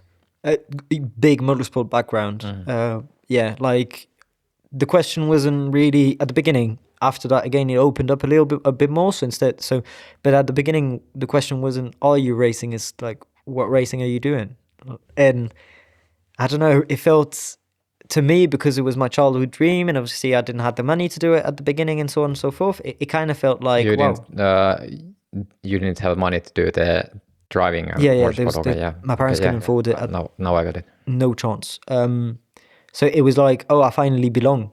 For me, that's how it felt, and it was mega. You're basically like certified one of them. Exactly. You got the stamp. It was basically that. So you put it in your Instagram bio, and you're like, yeah. It was insane.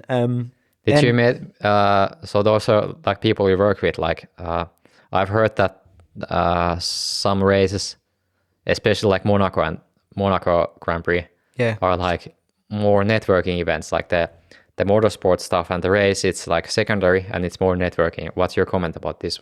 Yes, in Miami, definitely. Yes, in Vegas, for sure. Yeah, absolutely. Monaco still has a lot of passion. And the good part about Monaco is that all the best marketing activations are there. So every team will do some sort of marketing with their sponsors, and they'd bring, I don't fucking know, like more cans of Red Bull, whatever. But just, it was fun to see, and it's fun to see because it's on boats and this and that. It's good. Monaco is quite nice. And people are usually well educated on F1 when they come to the Monaco Grand Prix. Okay, so it's even though the networking and marketing is crazier, people are more Passionate.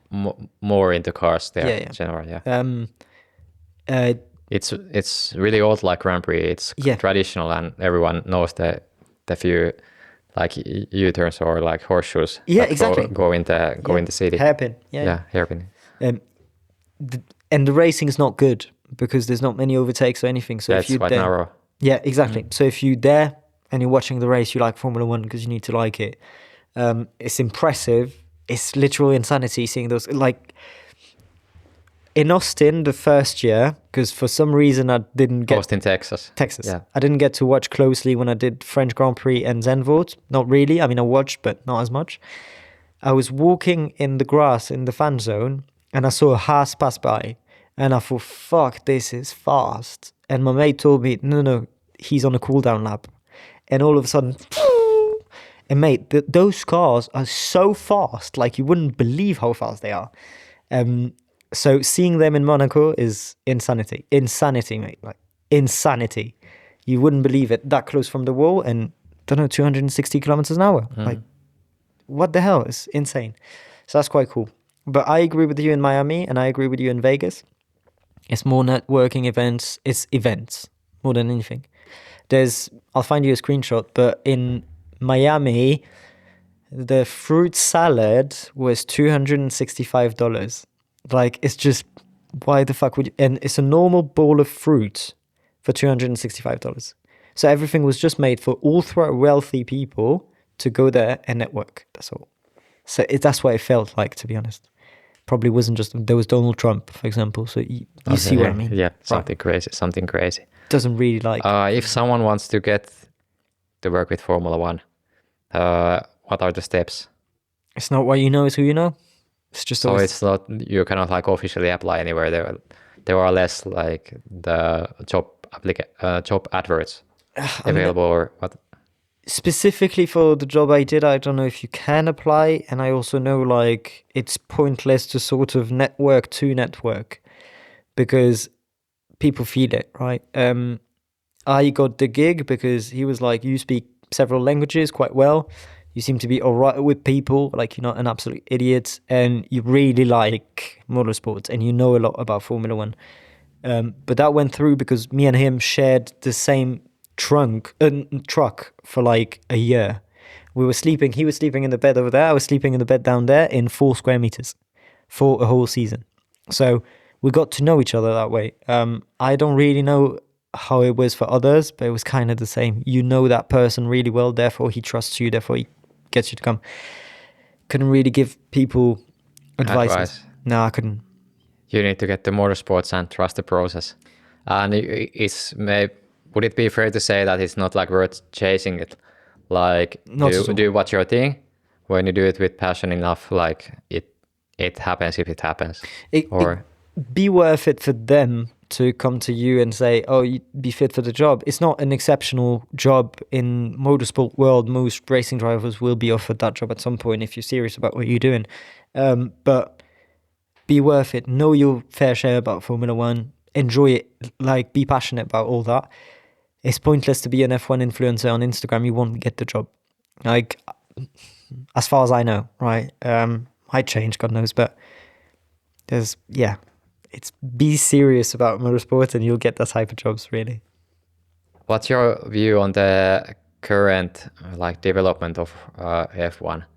Like, everyone knows the kind of like the development that, okay, 20 years ago, 15 years ago, the cars were naturally aspirated. They were V10s, V8s, that kind of stuff. And then they became hybrids. They got smaller, so turbocharged. The engines got smaller in 2014. They got smaller, turbocharged, V6. Yeah.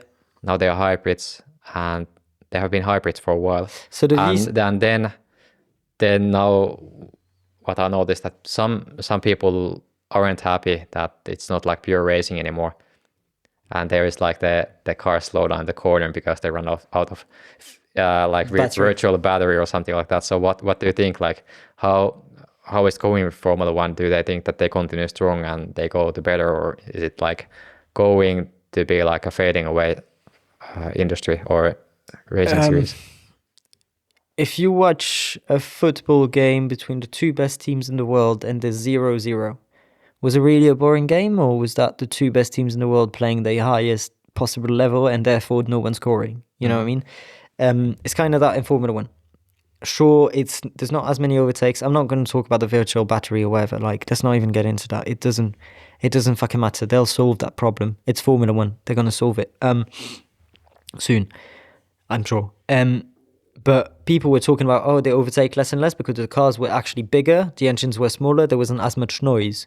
First of all, if you think there wasn't as much noise, you've never been to an F1 race, because the car was still loud as shit. Like, it was still loud. Sure, it's a V6 noise with a turbocharger, which tunes it down, hybrid, which tunes it down, and so on and so forth. But it was still loud. Like, it's still louder than your GT3 RS. You know what I mean?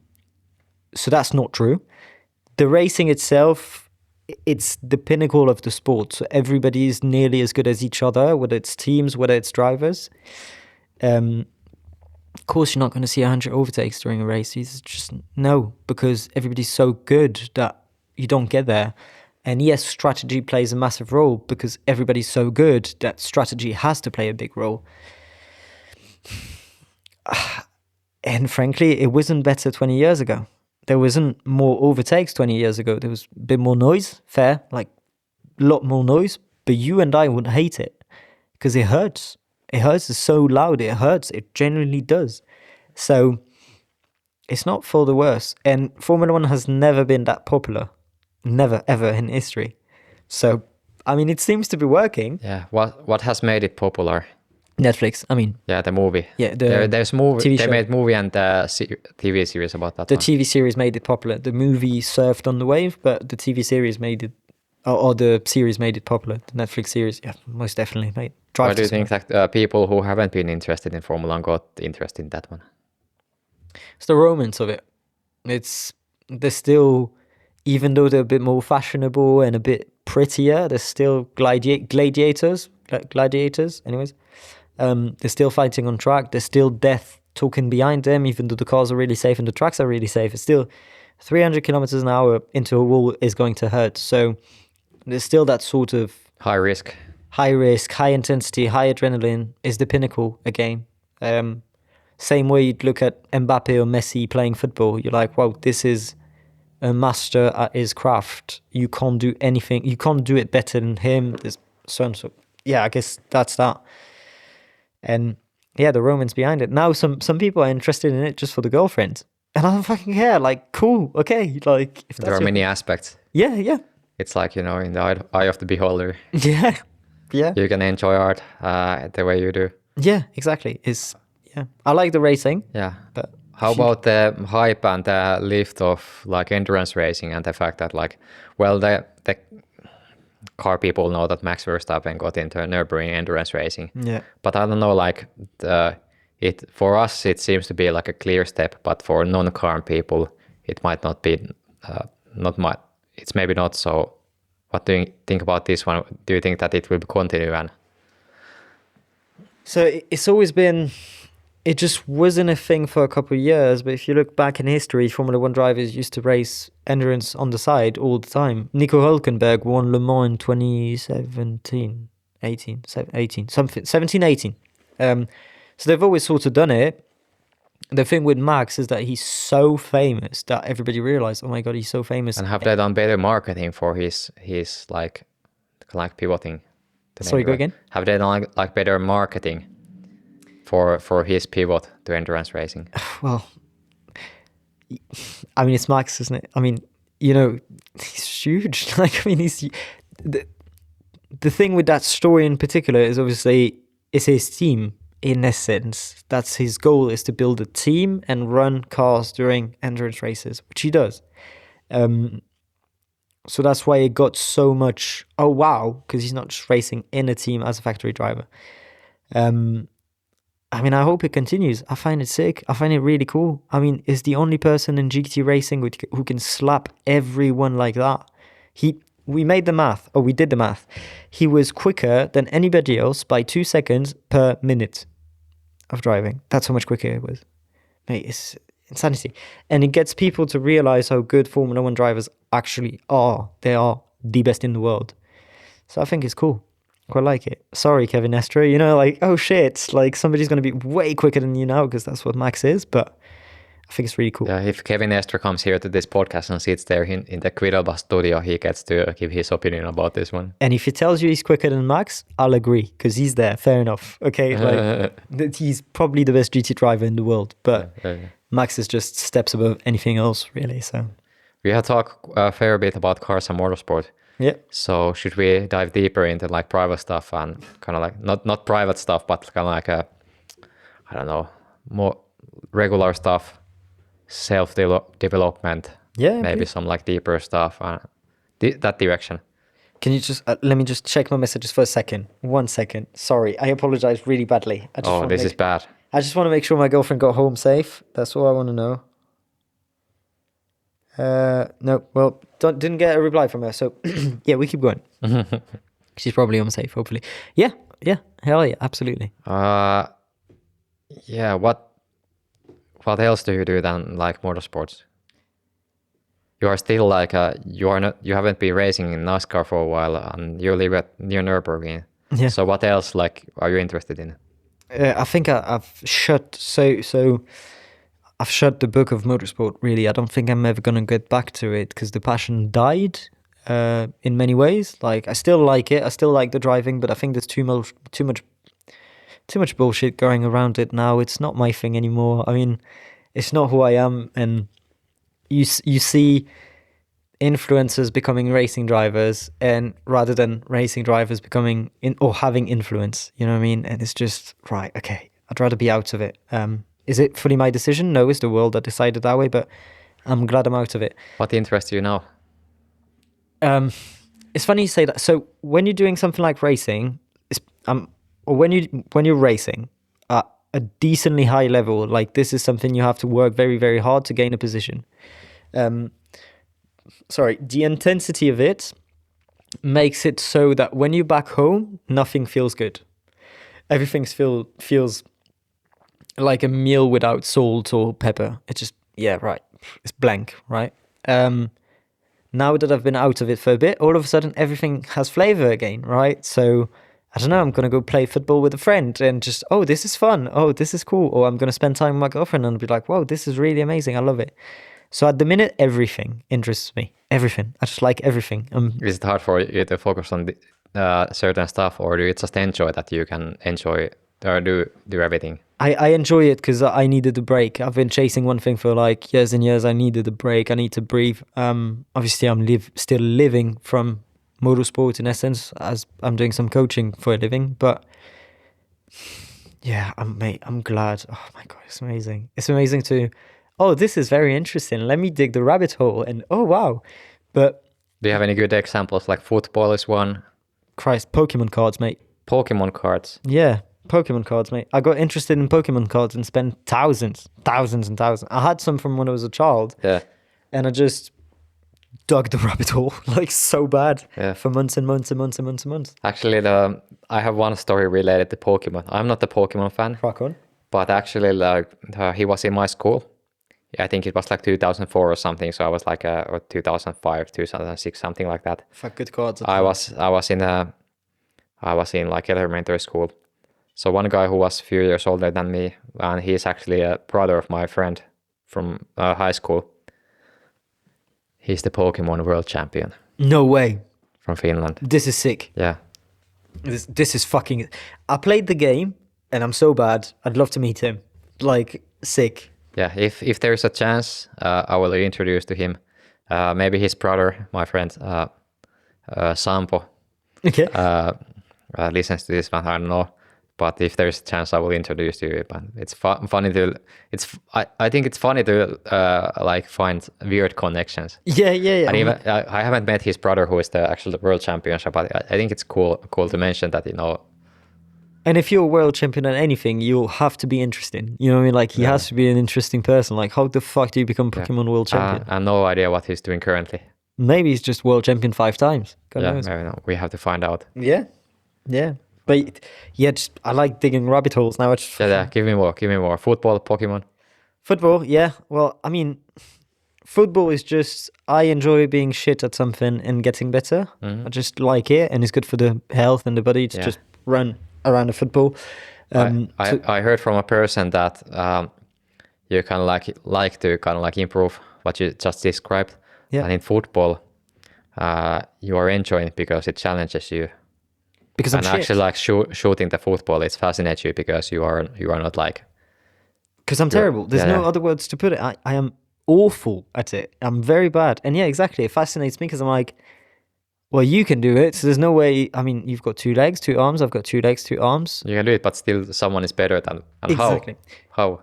And there's absolutely no way, like, even if I tried my hardest, I become the best football player in the world. Like, there's just no chance. So it's just a fascinating way to just, oh, wow, let's learn something every time I play, and it's fun. Because, for example, when I take my E36 out on track, it's E36 BMW, Fuck yeah. BMW. 318 IS, boys, 4-cylinder, hell yeah. Built, proper, Yeah, vicious go ahead, cage. sorry. Good car. I had to elaborate a bit so like non-car people understand this. Yeah. But when I take it around the Nordschleife, it's like, sure, it's fun, it's great, but I'm never going to push 100% because it's pointless. Because I'm not going to push 100%, I'm never going to feel that adrenaline anymore. And even if I was pushing 100%, the guy in front of me, if I'm faster than him, he's going to move right and let me through. So that adrenaline of trying to overtake someone and pushing someone and really having that, I'm never going to feel again. And it's fine by me, and I still enjoy it, but I enjoy it on a more calm position. Like, I take my girlfriend out for a lap and we have a conversation, put the car sideways a little bit, it's good fun. Enjoy the driving. I enjoyed the driving, the Same purity of it. And for some people who don't know, like the E36 BMW is quite manual car. Yeah. So maybe it reminds you of the NASCAR. There's a little bit. It's also what I really enjoy with it is just it's NASCAR slow. from Timu. It's really slow, and it's just enjoyable to have the ability to show people I'm taking with me a little bit of what I used to do or what I was really chasing, and be able to bring them along and talk to them in the meantime. Oh yeah. Now that's quite cool way to put it. Yeah, it's just that it's your way to show like what was the thing you were doing, because otherwise it's quite hard to understand. Yeah, and in most cars I've driven before, the few cars where I could take someone like a Radical, they're too fast. People are just like, oh my god, you know what I mean? They're so fast, they brake so hard, they've got so much grip, and you're pushing so hard that you don't have a conversation. It's not fun, you know. Whereas with my E36, I take my girlfriend and we just talk, and she's happy, and oh, curbs, oh, funny, oh, that's what curbs do, yeah. Oh, that's what you feel in your eyes when there's a bit of fumes coming in. Yeah, there's that. Oh, sideways, look, that's what it feels like. And then you push the throttle and it comes back, because it's good fun. That's good fun. But that's now sort of like a retired basketballer who's going to play basketball with a friend. Like, oh, look, you know, it's just that. And I love it that way. Don't get me wrong. Yeah. What other stuff keeps you busy except football, Pokemon, and Nürburgring tourist drives? So if a French person ever watches this, like, he's going to know. Anybody else is not. There's a game on the internet called Dofus, which everybody played when we were young, and everybody comes back to every so often. And I'll play that game quite a bit. It doesn't even matter where it is. It's just people will know or not, and it doesn't matter if they don't, because if they haven't played it when they were a kid, they will not like the game. Okay, so it's about nostalgia also. Huh? Is it about nostalgia? Yeah, mainly. Yeah. What type of game is it? It's a turn-by-turn strategy game that you play with your own character. So it's an RPG, MMORPG with a free economy. I mean, it's French game, insanity. There's taxes in it, which proves it's French. That I like to play that, and just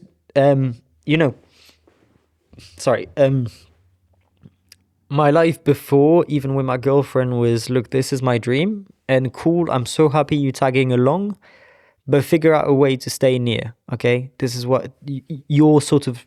You cannot talk about my dream in a sense like, I will never give it up. Okay, and now I'm building a relationship with her, and I think it's insane. Like, it's so cool to think about the future with someone and be able to sort of make plans this year I went to one of my best mates' wedding. I would never have gone there because I would have been racing or I would have been doing something or I couldn't make it. So I'm glad I can now enjoy the little things that people usually get to do every year. Well, if I can get to do now, and it's, mate, I missed so many birthdays, anniversaries, weddings, divorce, loads of shit because I was racing. So always just away all the time. So So your passion and the stuff you want to do can be demanding on the other life, civilian life. Yeah, I think it takes it took, because my girlfriend's name's Laura, it took Laura a lot of patience. I was unbearable as well. But yeah. I'm glad. It's just I enjoy life now. You know what I mean? Before I enjoyed racing, now I enjoy life. Life is cool. Life is dope, mate. Like, so cool. So yeah. What do you look forward to in life? Becoming a good father. That's my dad still is incredible. I can hope for better. My dad is just perfect. If I can match 5% of what you've done, sound, I'll be a good father. This is my life goal now. Yeah. If I can give them opportunities through having a bit of money or contacts or whatever in any sort of field, awesome. If not, I want them kids. to... Huh? Your kids or... Yeah, my kids. Yeah. If not, I want them to know, like, Dad loves you and Dad's there for you. And I want to be really there for them. That's what I want. That's my life goal. Don't you want to be a good dad? This one is about you. Mate. We'll have that conversation. It's fine. We'll have it. We'll do the same podcast other way around. Oh, let's see. If this, yeah, we'll have to do it. But yeah. Any other cool stuff except that you would like to be a dad? Is there like something like, okay, now you've had a passion. Yeah. So for when I simplified, you've had a passion. You have a big thing like motorsports. Yeah. You have left it now. It's clear that you have lost the interest in the passion. Yeah. And now you want to enjoy regular life. And we kind of like have an idea. What does it mean? You want to become a good dad. Yeah. That one you want to be like your own dad was for you. You want to pass it on. So like, what is there, like, what do you focus on now in the moment? What is there like a something? Are you doing something concrete, for example, that will make you a better dad?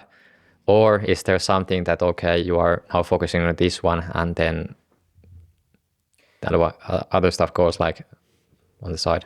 So when I was like a teenager, I don't think I was a good person overall. I just was a prick a bit and I lied and stuff like that. And I wanted to become a good person and I thought, what does a good person do? And I couldn't find anything. And then I was like, what does a good person not do? And they don't lie. So I stopped lying. I was like, okay, I'll stop lying. And I tried to become a good person while I was trying to become a racing driver. But when you're chasing a big dream or a dream that seems unachievable in many ways, you have to be really hard on yourself. It's a lonely journey. You have to be hard on others. You're never really who you want to be, right? You think that trophies will define the quality of your person, which they don't. They're just fucking, even if I haven't got the big trophies I always wanted, I've never been a world champion or anything, I know for a fact it doesn't make you happier. Now I'm in that quest, finding like what defines a good person. So right, I found out good person don't lie, okay? Sorry. Good people are there for others. I'm gonna try to do that. Good people try to bring a good energy to people they meet. I'm gonna try to do that. Yeah, you have good humor. I enjoy it. I'm glad. Well, it's funny enough. It took me a bit of practice. You know what I mean? Like, how do I meet anyone and just how am I nice? How can I be nice to everyone? And just find ways to make sure people enjoy my company, but also make sure I always enjoy the company of anyone, whoever that is. You know what I mean? Does that make sense? It does. And yeah, that really is sort of what I'm chasing, because I want my kid to be able to see his or her dad like, my dad brings positive energy to my life. and you know, kids just sink everything. So yeah, just trying to be on the most amount of aspects possible, someone who brings good energy to life, and just cool. Sure, my girlfriend will tell you, yeah, that prick should learn how to cook. Like, oh, you should learn a few things here and there, and I will get to that. And you are from France. Yeah, but so I'm exceptional at it without trying, am I? But yeah, those things. Now those things, like becoming someone, a good person. There's something in the world in which I'm very good at. So now let's become a nice person. Like, because even though I'm now a failed racing driver in a way, which I don't mind, I'm still a racing driver. So I'm still a better racing driver than anyone who's not. And I'm also a better racing driver than some racing drivers. So I'm really good at it in terms of the global population, I guess. So that's sorted. Now, what's the rest? And I'm like, fuck, there's an ocean of things. So yeah, trying. What will be the next thing? You feel like you want to work on? Stability. And that one means to you? Mate, I'm trying to find out. Okay, what's like unstable person? Well, if you look at it, mate, like so I'm working on it. So let's come back in time a few years and never know what tomorrow's about. Okay, I'm gonna give you a daily life of the winter before EuroNASCAR. Okay, it's gonna be a bit sad, but it's not sad. Okay, I was living with my girlfriend. I couldn't care less about what she talked about. I didn't care because I was focused on one single fucking thing. Okay, and I didn't care, which is horrible for her. I would wake up in the morning, 1 p.m. sometimes, because we'll get to the evening later. Wake up in the morning, take a breakfast, which consisted at the time, and I'm not even shitting you, because I wanted to keep my weight and lose a tiny bit. I was 10 kilos lighter. A Monster, a white one. Oh, sounds like a good day. Yeah, and a cigarette. Gone to the gym, did stupid trainings that were just taking everything to absolute fucking failure, which doesn't help with anything, but it kind of helped in EuroNASCAR because I knew how far I could push my body beyond like fucking actual failure. So it was good fun, that part, but it doesn't build a good body, it doesn't build a good mood, it's not fun, it's shit 5 times a week. Then I would do fuck all, or maybe work a little bit, act like I work. And in the evening I would drink. So not a healthy life, is it, right? No, doesn't sound like it. No stability there, because don't fucking care when I wake up, don't fucking care about this, don't fucking care about that. And oh, this weekend I'm in that country. Great. You know, like there's no stability in that. Like there's no way to build something because you haven't even built yourself. You're just lost in space and just navigating through it. So cool. Okay, this weekend I'm in Miami. Great. What are we doing? We're working a little bit and then we're getting drunk, and then we're working a bit and then we're getting drunk, and then back on the plane home. Start again.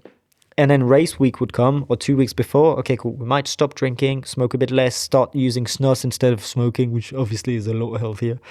And oh, cool. Race weekend. Now, like, game on. I'm 100% focused. My goal was to be 100%. So you start rehydrating perfectly. So you drink water, you eat loads of carbs to make sure you've got hydration on point, because EuroNASCAR was really hard on dehydrating you. Race week finished. Let's celebrate, or not. Or you're really sad and you're just depressed and you drink. Or you celebrate and you drink. So, you know, it's just, oh, fuck. Oh. What do you think about drinking? Like, I think there are many aspects of that one, but how many people do that one to escape something? I think it's always to escape something. I mean, technically I stopped. I'll have a beer with you, but I won't have another glass later or whatever. And this is my first beer within 2 weeks, I think, or something like that. So I can say I sort of stopped drinking. But if you're drinking a lot at some point, you're trying to escape something for sure. And that thing you're trying to escape, in my case, was I didn't want to really look at myself. And there was a ton of stress around it because everything was stressful about it. About racing, everything was just stressful. Because finding the money is stressful.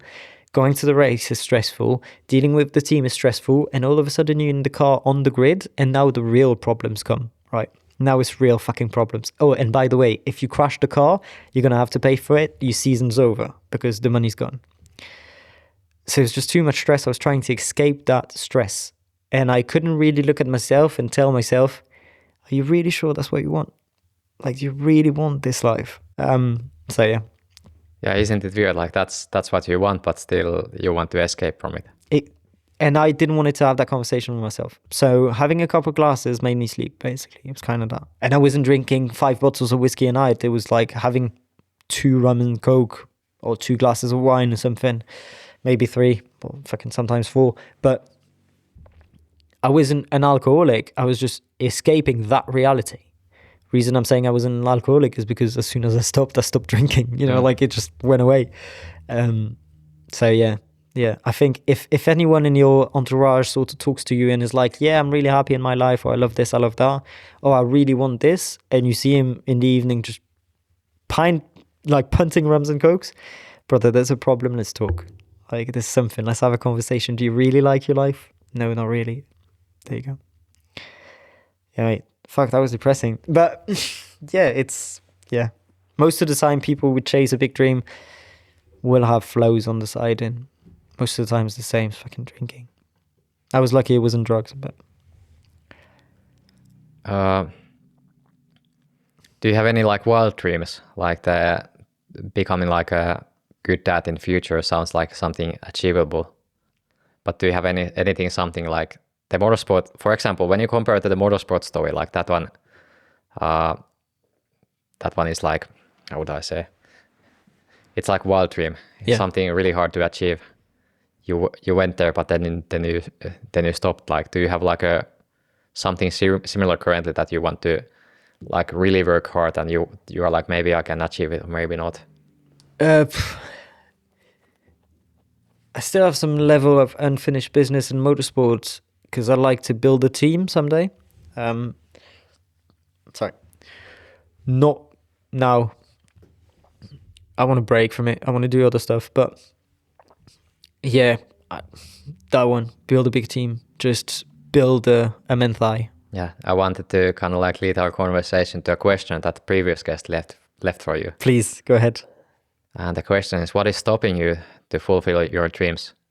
And money cannot be the answer, because money problems can be also solved. So what is stopping you to fulfill this dream of creating like a motorsport team? So obviously I can't say money, but and it'd be too short of an answer. Yeah, money can be difficult, but like what? It's solvable. Yeah. It's the willingness to go back to chase it. I do not want to go back to talking to people, trying to get their money to fund my projects. I want to do it either with my own money or with people's money, but they own the team with me and they bring something to the team. I've got the Avengers. I know which engineer to call, which engineers to call, which mechanics to call, which I know. Like, these people I know and I could trust, but I would need to have a partnership, in essence money, but to start it, that I am not willing to go and do the work to find. Okay, because we're not talking 100 grand. Is, I don't know. You want to run 2 GT4s during NLS and it's $1 million a year, $1 million the first year, because you've got so much things to buy and things to start with, and obviously you're going to need good drivers to promote the team and stuff like that. So you're spending $1 million the first year. Well, that $1 million, I'm not willing to go find. This is what's stopping me. It's not, oh my God, I need $1 million. That's stop. No, I don't want to go and do the work to go find someone who's going to lend me or give me that $1 million to do it. I don't want to. I see, it's stupid stuff, but I don't give a shit about the way my beard looks like, nor do I give a shit about how my hair looks like now. Whereas if I was chasing that, this is stuff you need to care about now. Now you need to care about going networking and talking to people with interest instead of just the will to bring a bit of joy in their life or something. And I want to be real a little bit. I just want to be real for a couple of years. That hopefully you find the people that are ready to do this one with you, and the fact that you shared it with the world, it's one step closer towards it. If you've got $1 million and you don't ask me to shave or look good or be nice to anyone for interest, I'm down. But yeah, I want to be real. I want to be real. And mate, I fucking enjoy my life right now. I don't work much, pays the bills, which I don't work much and pays the bills. I get to spend a lot of time with my girlfriend, which is lovely, and I get to build a relationship with her, which is lovely. I get to go play football, and it's fun. And then I get to do a bit of fucking a couple pull-ups, a couple dips, and it's fun. And man, I fucking love my life. I get to drive my E36. Awesome.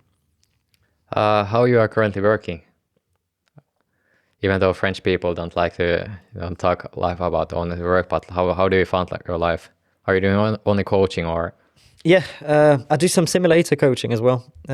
So yeah, mainly coaching. I like it. I like teaching people or giving knowledge. It kind of leaves a trace of yourself in the world as well, in the grand scheme of things. So that's quite funny. How did you find that you enjoy teaching people? Was it something like that you realized when you started coaching, or was it something like further away? It's an interesting question. That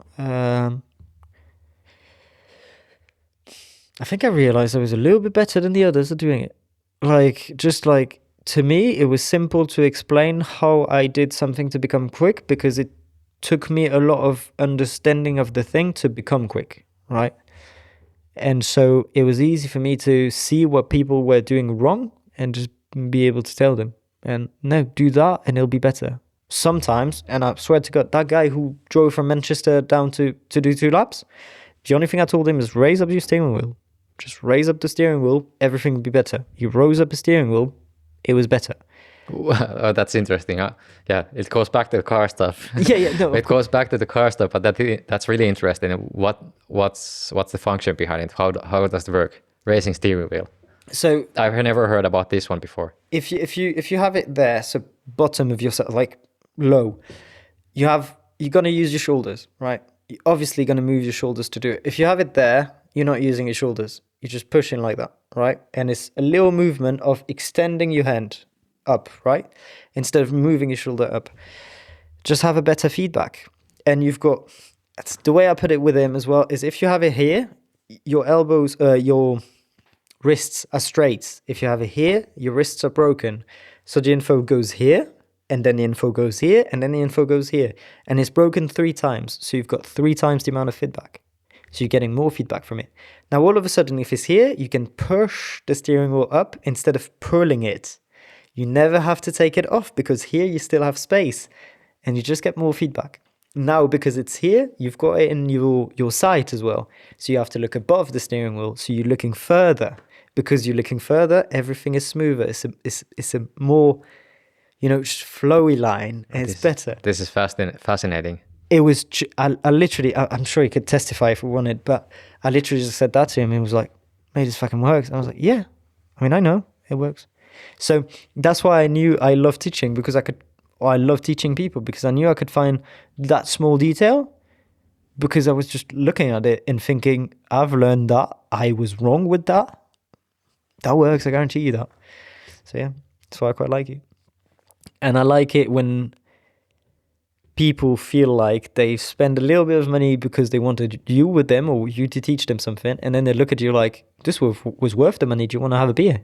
Like, yeah, sure, yeah, sweet. Good times, yeah. Do you think there is anything else you can teach to people? Talking to women. And I'm not even shitting you, like talking to... Just because some people are really fucking bad at it because they're scared of doing it, and because French women are very difficult to just not even get in bed or whatever. We're not even talking about that. We just want them to talk to you. That's all. Just maybe you need to start like an online course or something to get funding for your racing career. Fuck that. No, because it's not something you're supposed to like learn, because then it becomes some sort of manipulation. But just the ability to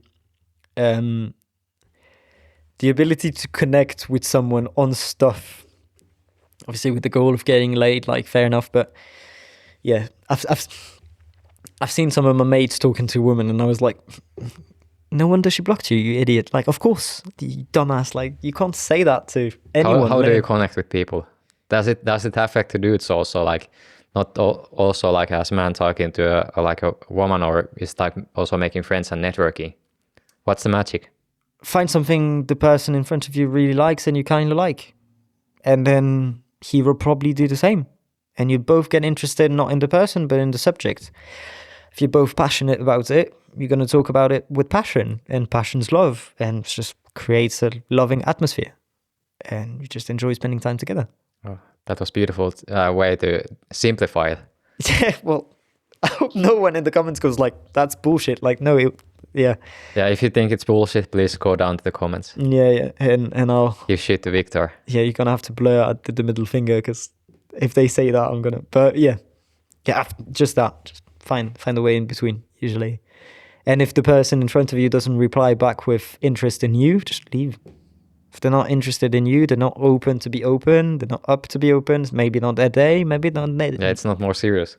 Yeah, maybe not their day, maybe not their year, maybe they don't like your face, and it's fucking fine, like, it's okay. Not everybody has to like you. One wisdom I learned from internet was that kind of like whatever you talk with, like with, or whoever you talk with, was it like dudes, women, or is it in the work, like in a grocery store, be a bit of silly and like be flirty and like make it like kind of fun.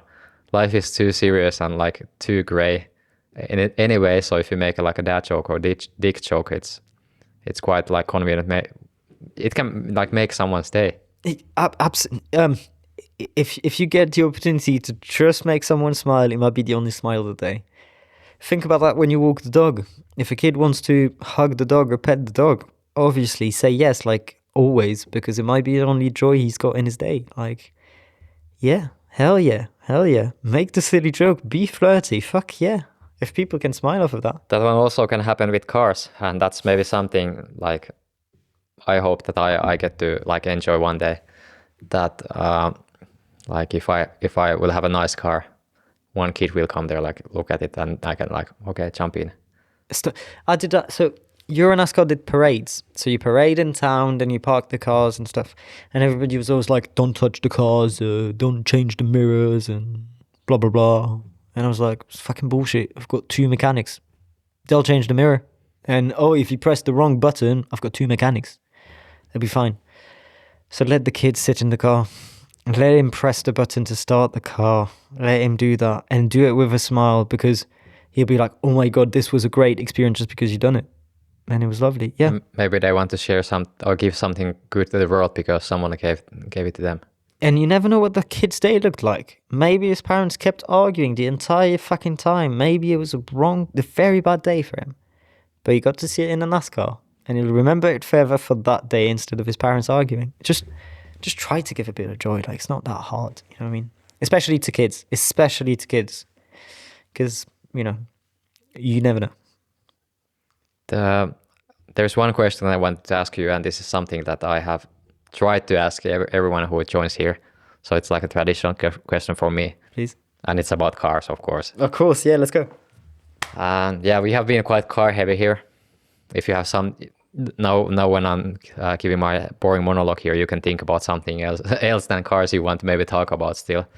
But the question is about cars. And do you have an idea, like, do you remember like one specific car, like car model, or like car you saw somewhere, car you experienced, that is like most important car of your life? So, when I was 7 or 9, something like that, my dad bought a Porsche 944 Turbo, which at the time was really cheap. They're not anymore, but at the time was extremely cheap. And it was his dream car. And my dad arrived because he had picked it up in Paris and came back to Strasbourg. And my mum was like, let's go into the garden, and or not the garden, the like driveway, and we'll see Dad arrive in the Porsche. And I see the Porsche arrive, and my mum goes like, oh, that's Porsche. And I'm like, no, that's a Corvette, because it's got a long front end, and it's front engined. And my mum's like, no, that's Dad. And I was like, oh, that's what a 944 looks like. Not all Porsches look like 911. Let me check what other cars look like. So that car opened my eyes on, so Porsches are not just 911s, and Ferraris are not just reds, and so that particular car. And then I got to experience it a bit when I was 18. All of a sudden the fuel pump broke, and my dad never fixed it, so I never drive it ever again, but got to experience it for a bit. And that car doesn't have anti-lag. So it's got a turbo, which you have to obviously charge with air for it to compress air into the engine. for non-car enthusiasts, like maybe this is like just alien shit, but it's not. It's really simple.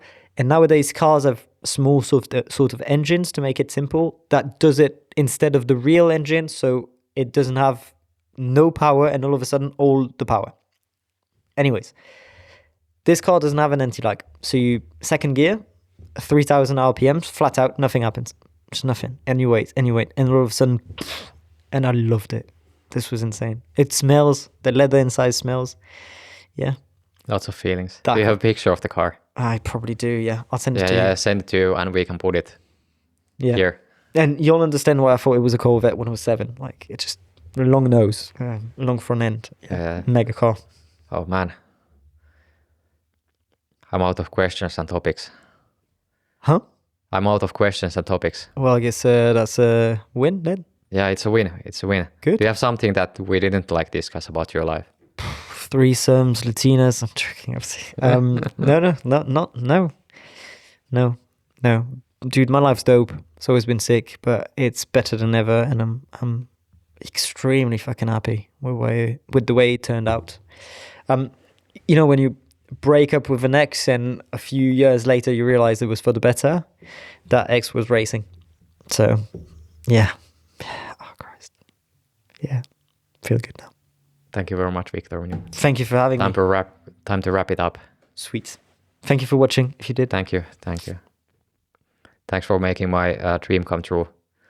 Do you want to hear? Have you heard the story? Like how did I get into this one and how long it took to start? No. It's quite funny because now it feels like so easy to do. Like, you know, you invite someone that you want to have a chat with, come here, have a drink, put the cameras rolling, put the microphones on, talk, edit, publish, repeat. Yeah. But it was so hard to start. What do you mean? Like, how long did you want us to do that for? I was like procrastinating for over half a year, for 6 months, 7 months, 8 months. Wait, why did you want it to do it? It's really hard to describe. It's really hard to describe, but it's like many things. It started in Australia. Okay. Yeah, it's a place where I have so many stories from. But in Australia, like the story goes as following. Like I have like average English, like not good, not terrible. And in Australia, it got better because, of course, I was listening to native English speaking. I was reading English. I was writing English. So it got better. So I was able to watch like videos without subtitles and listen to podcasts and listen to music without subtitles or lyrics. And then I was listening to they are quite big podcasts, you know, Joe Rogan. Of course. One good one I enjoy, Modern Wisdom. Then one is Diary of CEO, and then we have the other few ones. And I was like, okay, this what the guys do it's like cool. It's like genuinely cool. Like you interview people, and of course there is like you can do it with the hype or what's popular, or you can ask people anything you want. Yeah. I'm disappointed that myself I didn't have any really spicy ones for you, but I just enjoy hearing your stories. But the things like that, this is like, it was fascinating for me. And then for like over half a year, I was like, okay, should I do it? How do I start? Like, how do I start it? But in these kind of situations, you are overcomplicated. And this is some wisdom bullshit I learned from internet. Just do the thing. Yeah. Just do it and start from there and, you know, improve. Fuck yeah. Like, And here we are. As long as you keep the sort of real vibe alive, like, I mean, I'm talking to a friend, it's sick. I mean, obviously one day you're going to have somebody famous and he's not going to be talking to a friend because you don't know him at all. But yeah, just keep the realness alive. It's sick. Like, it's cool when it's real. Yeah. And for me, this is like genuine because like, this is really genuine because like really we haven't had like a proper conversation with Victor. We have met in work. I think we have met in work a few times. I think not like few times, a few times, several times. Brother, but it's only like, you know, really like elevator chat and throwing some dick jokes and exactly. That's it. That's it. But like having proper conversation and hearing what you do, it's like it's cool. Brother, it's cool, and now I know that I can hit you with more Pokemon questions. Fuck it, no, but we saw each other 100 times. Our work, something like that. Over the year, Yeah. easily. And you're right, we didn't have many conversations. Like, not really. Yeah, fuck yeah. We need to do this podcast opposite. We want to know about you as well. I'm sure everybody wants to know about you. Yeah, that would be a cool one. Yeah, I'll fucking interview you. You know what you should do? Yeah. You should get everybody who you invited so far to come and interview you. Not one interview per person, just like 2 questions, 2 subjects per person, and just get to know you. Because I'm sure everybody wants to get to know you. Thank you. That would be cool. One thing you need to do about Marco, he's good at everything. So just that's all I know about you. That's all I found out. Just whatever this is. Have you heard about this one? Do you have any examples? It's not. I thought it's just, you have said it several times. I thought it's like a joke, and you want to kind of like get a brown nose with that one. It's the nonchalance about your execution. So you just find a problem, find a solution, done. Didn't talk in the middle, don't need to. Last year when we were with the group, obviously, 'cause I'm sure we can, worst case you beep it, was shocked. He was like, I just say something, and then all of a sudden Marco solved the problem. I said, I'd love to try the GT3 RS. You came back with a quote. Is it available tomorrow? I'm not sure. I came back and saw you to ask you whether the GT3 RS was available or not for him. And you were like, no, it's not. Was driving it. And I was like, so this is fully sorted already. Yeah. It was 10 minutes later and it was just done, sorted. No one had to have a conversation and do it. Sorted. It's done. That's why he liked you. That's why he sent you an All-Star as well. Just goes, dude, this guy's just, I think he said it to me. This guy must be good at everything. I was like, yeah. That's quite cool to hear. Made my day. Mate, for sure. Fucking made my day. I mean, I think and it's funny, like this kind of stuff, like you are used to it. So for example, me saying to you like that, like it's enjoyable to be with you, like because you are funny, like that. Just like I described, like life is too boring to be serious all the time. So just fucking around a bit all the time and making serious stuff less serious, but still being serious. That's like the best thing. And I mean, same thing applies to everything in your life. You're not in a relationship for 2 weeks with a random girl you met. No, you're in a relationship for 8 years. And this is insane. Like, this is great. That means you managed to build something with someone. I mean, you two are here because you decided and you wanted and she was with you. And I mean, yeah, I think you're good at everything, Marco. But I always thought you were 32. So, yeah. But why the fuck did you tell me you were 32? I don't know. I was just fucking around. I don't know. just trolling. Yeah, but you finished. So you said it like, oh, I'm 32. And I was like, oh, okay. And you just left. Like, okay, it's 32. Finish humor. Yeah. Finish humor. Just say some bullshit and then you like leave it there and then it's okay, like true. And then you correct it later. Yeah, but it's too close to the truth. I could just believe it then. Yeah, I have a good story. I can share it from work. I don't go into details, but there was there was a weird delivery. So there was a festival close to our work and then there were like some weird IBC containers delivered to work. And some were asking like does anyone know about that one? And then I said like, yeah, it's vodka for me. Like, like what the fuck? And then someone went to have a look and the label in the IBC says like actually my name. Said actually my name, so everyone's like, what? Like, are you actually like ordering vodka? It's like, no, fuck no, I'm not. So, but the delivery company just, they asked for like some instructions again. They use our address to deliver stuff to the festival, and then the MFs put like my name there. Oh Christ! Was it actual vodka then? No, it wasn't. They were empty. Oh shit! But it was good joke. Like everyone was like there's your name. Like, are you not like fucking around or not? No. See, your bullshit is too close to the truth, so people just believe it. But you said you were 32. How old are you? 29. Yeah, there's 3 years delta. You didn't say you were 42. How am I supposed to know this is bullshit? Yeah. Do you want to come and play football with us? Yeah, let's go back. How do you think? How long we have rolled here? Well, okay, without looking. Yeah. I'm really not looking. 110 minutes. 2 hours. Over 2 hours. Fuck yeah. So it's a good one. Fuck. Longest one so far. And it's funny, like maybe it seemed like that I was pressing to stop or anything, but the mics have been open all the time here. Really? Yeah. So the after conversation here is on tape. And I've noticed that makes the best conversation. Like you get like one final good one there. Fuck yeah. Well, and What that do you one's think? about you. How did it go? Huh? How did it go? First podcast for you. Yeah. Yeah. Good. Yes. Fuck, I loved it. I'm glad it's with you. I'm really glad it's with you. I'm glad you took my virginity. So I'm sure other women said that. I mean, women said that before. Maybe men. You do whatever you want. But yeah, it was good. I hope it was entertaining. I hope it was fun for people. I hope somebody somewhere learned something. And fucking awesome. And the fascinating thing is that we maybe get to know, but most probably we don't know that what like some person around the world on the other side of the world will think about this one and maybe get for his life. So maybe some joke or one single story you made here changes someone's life, and that's fascinating. You never get to know that. Well, I tell you what, I don't even. If something Victor said changed your life, No, don't. please comment below. No, keep it If for you yourself. went to jail, don't comment. No.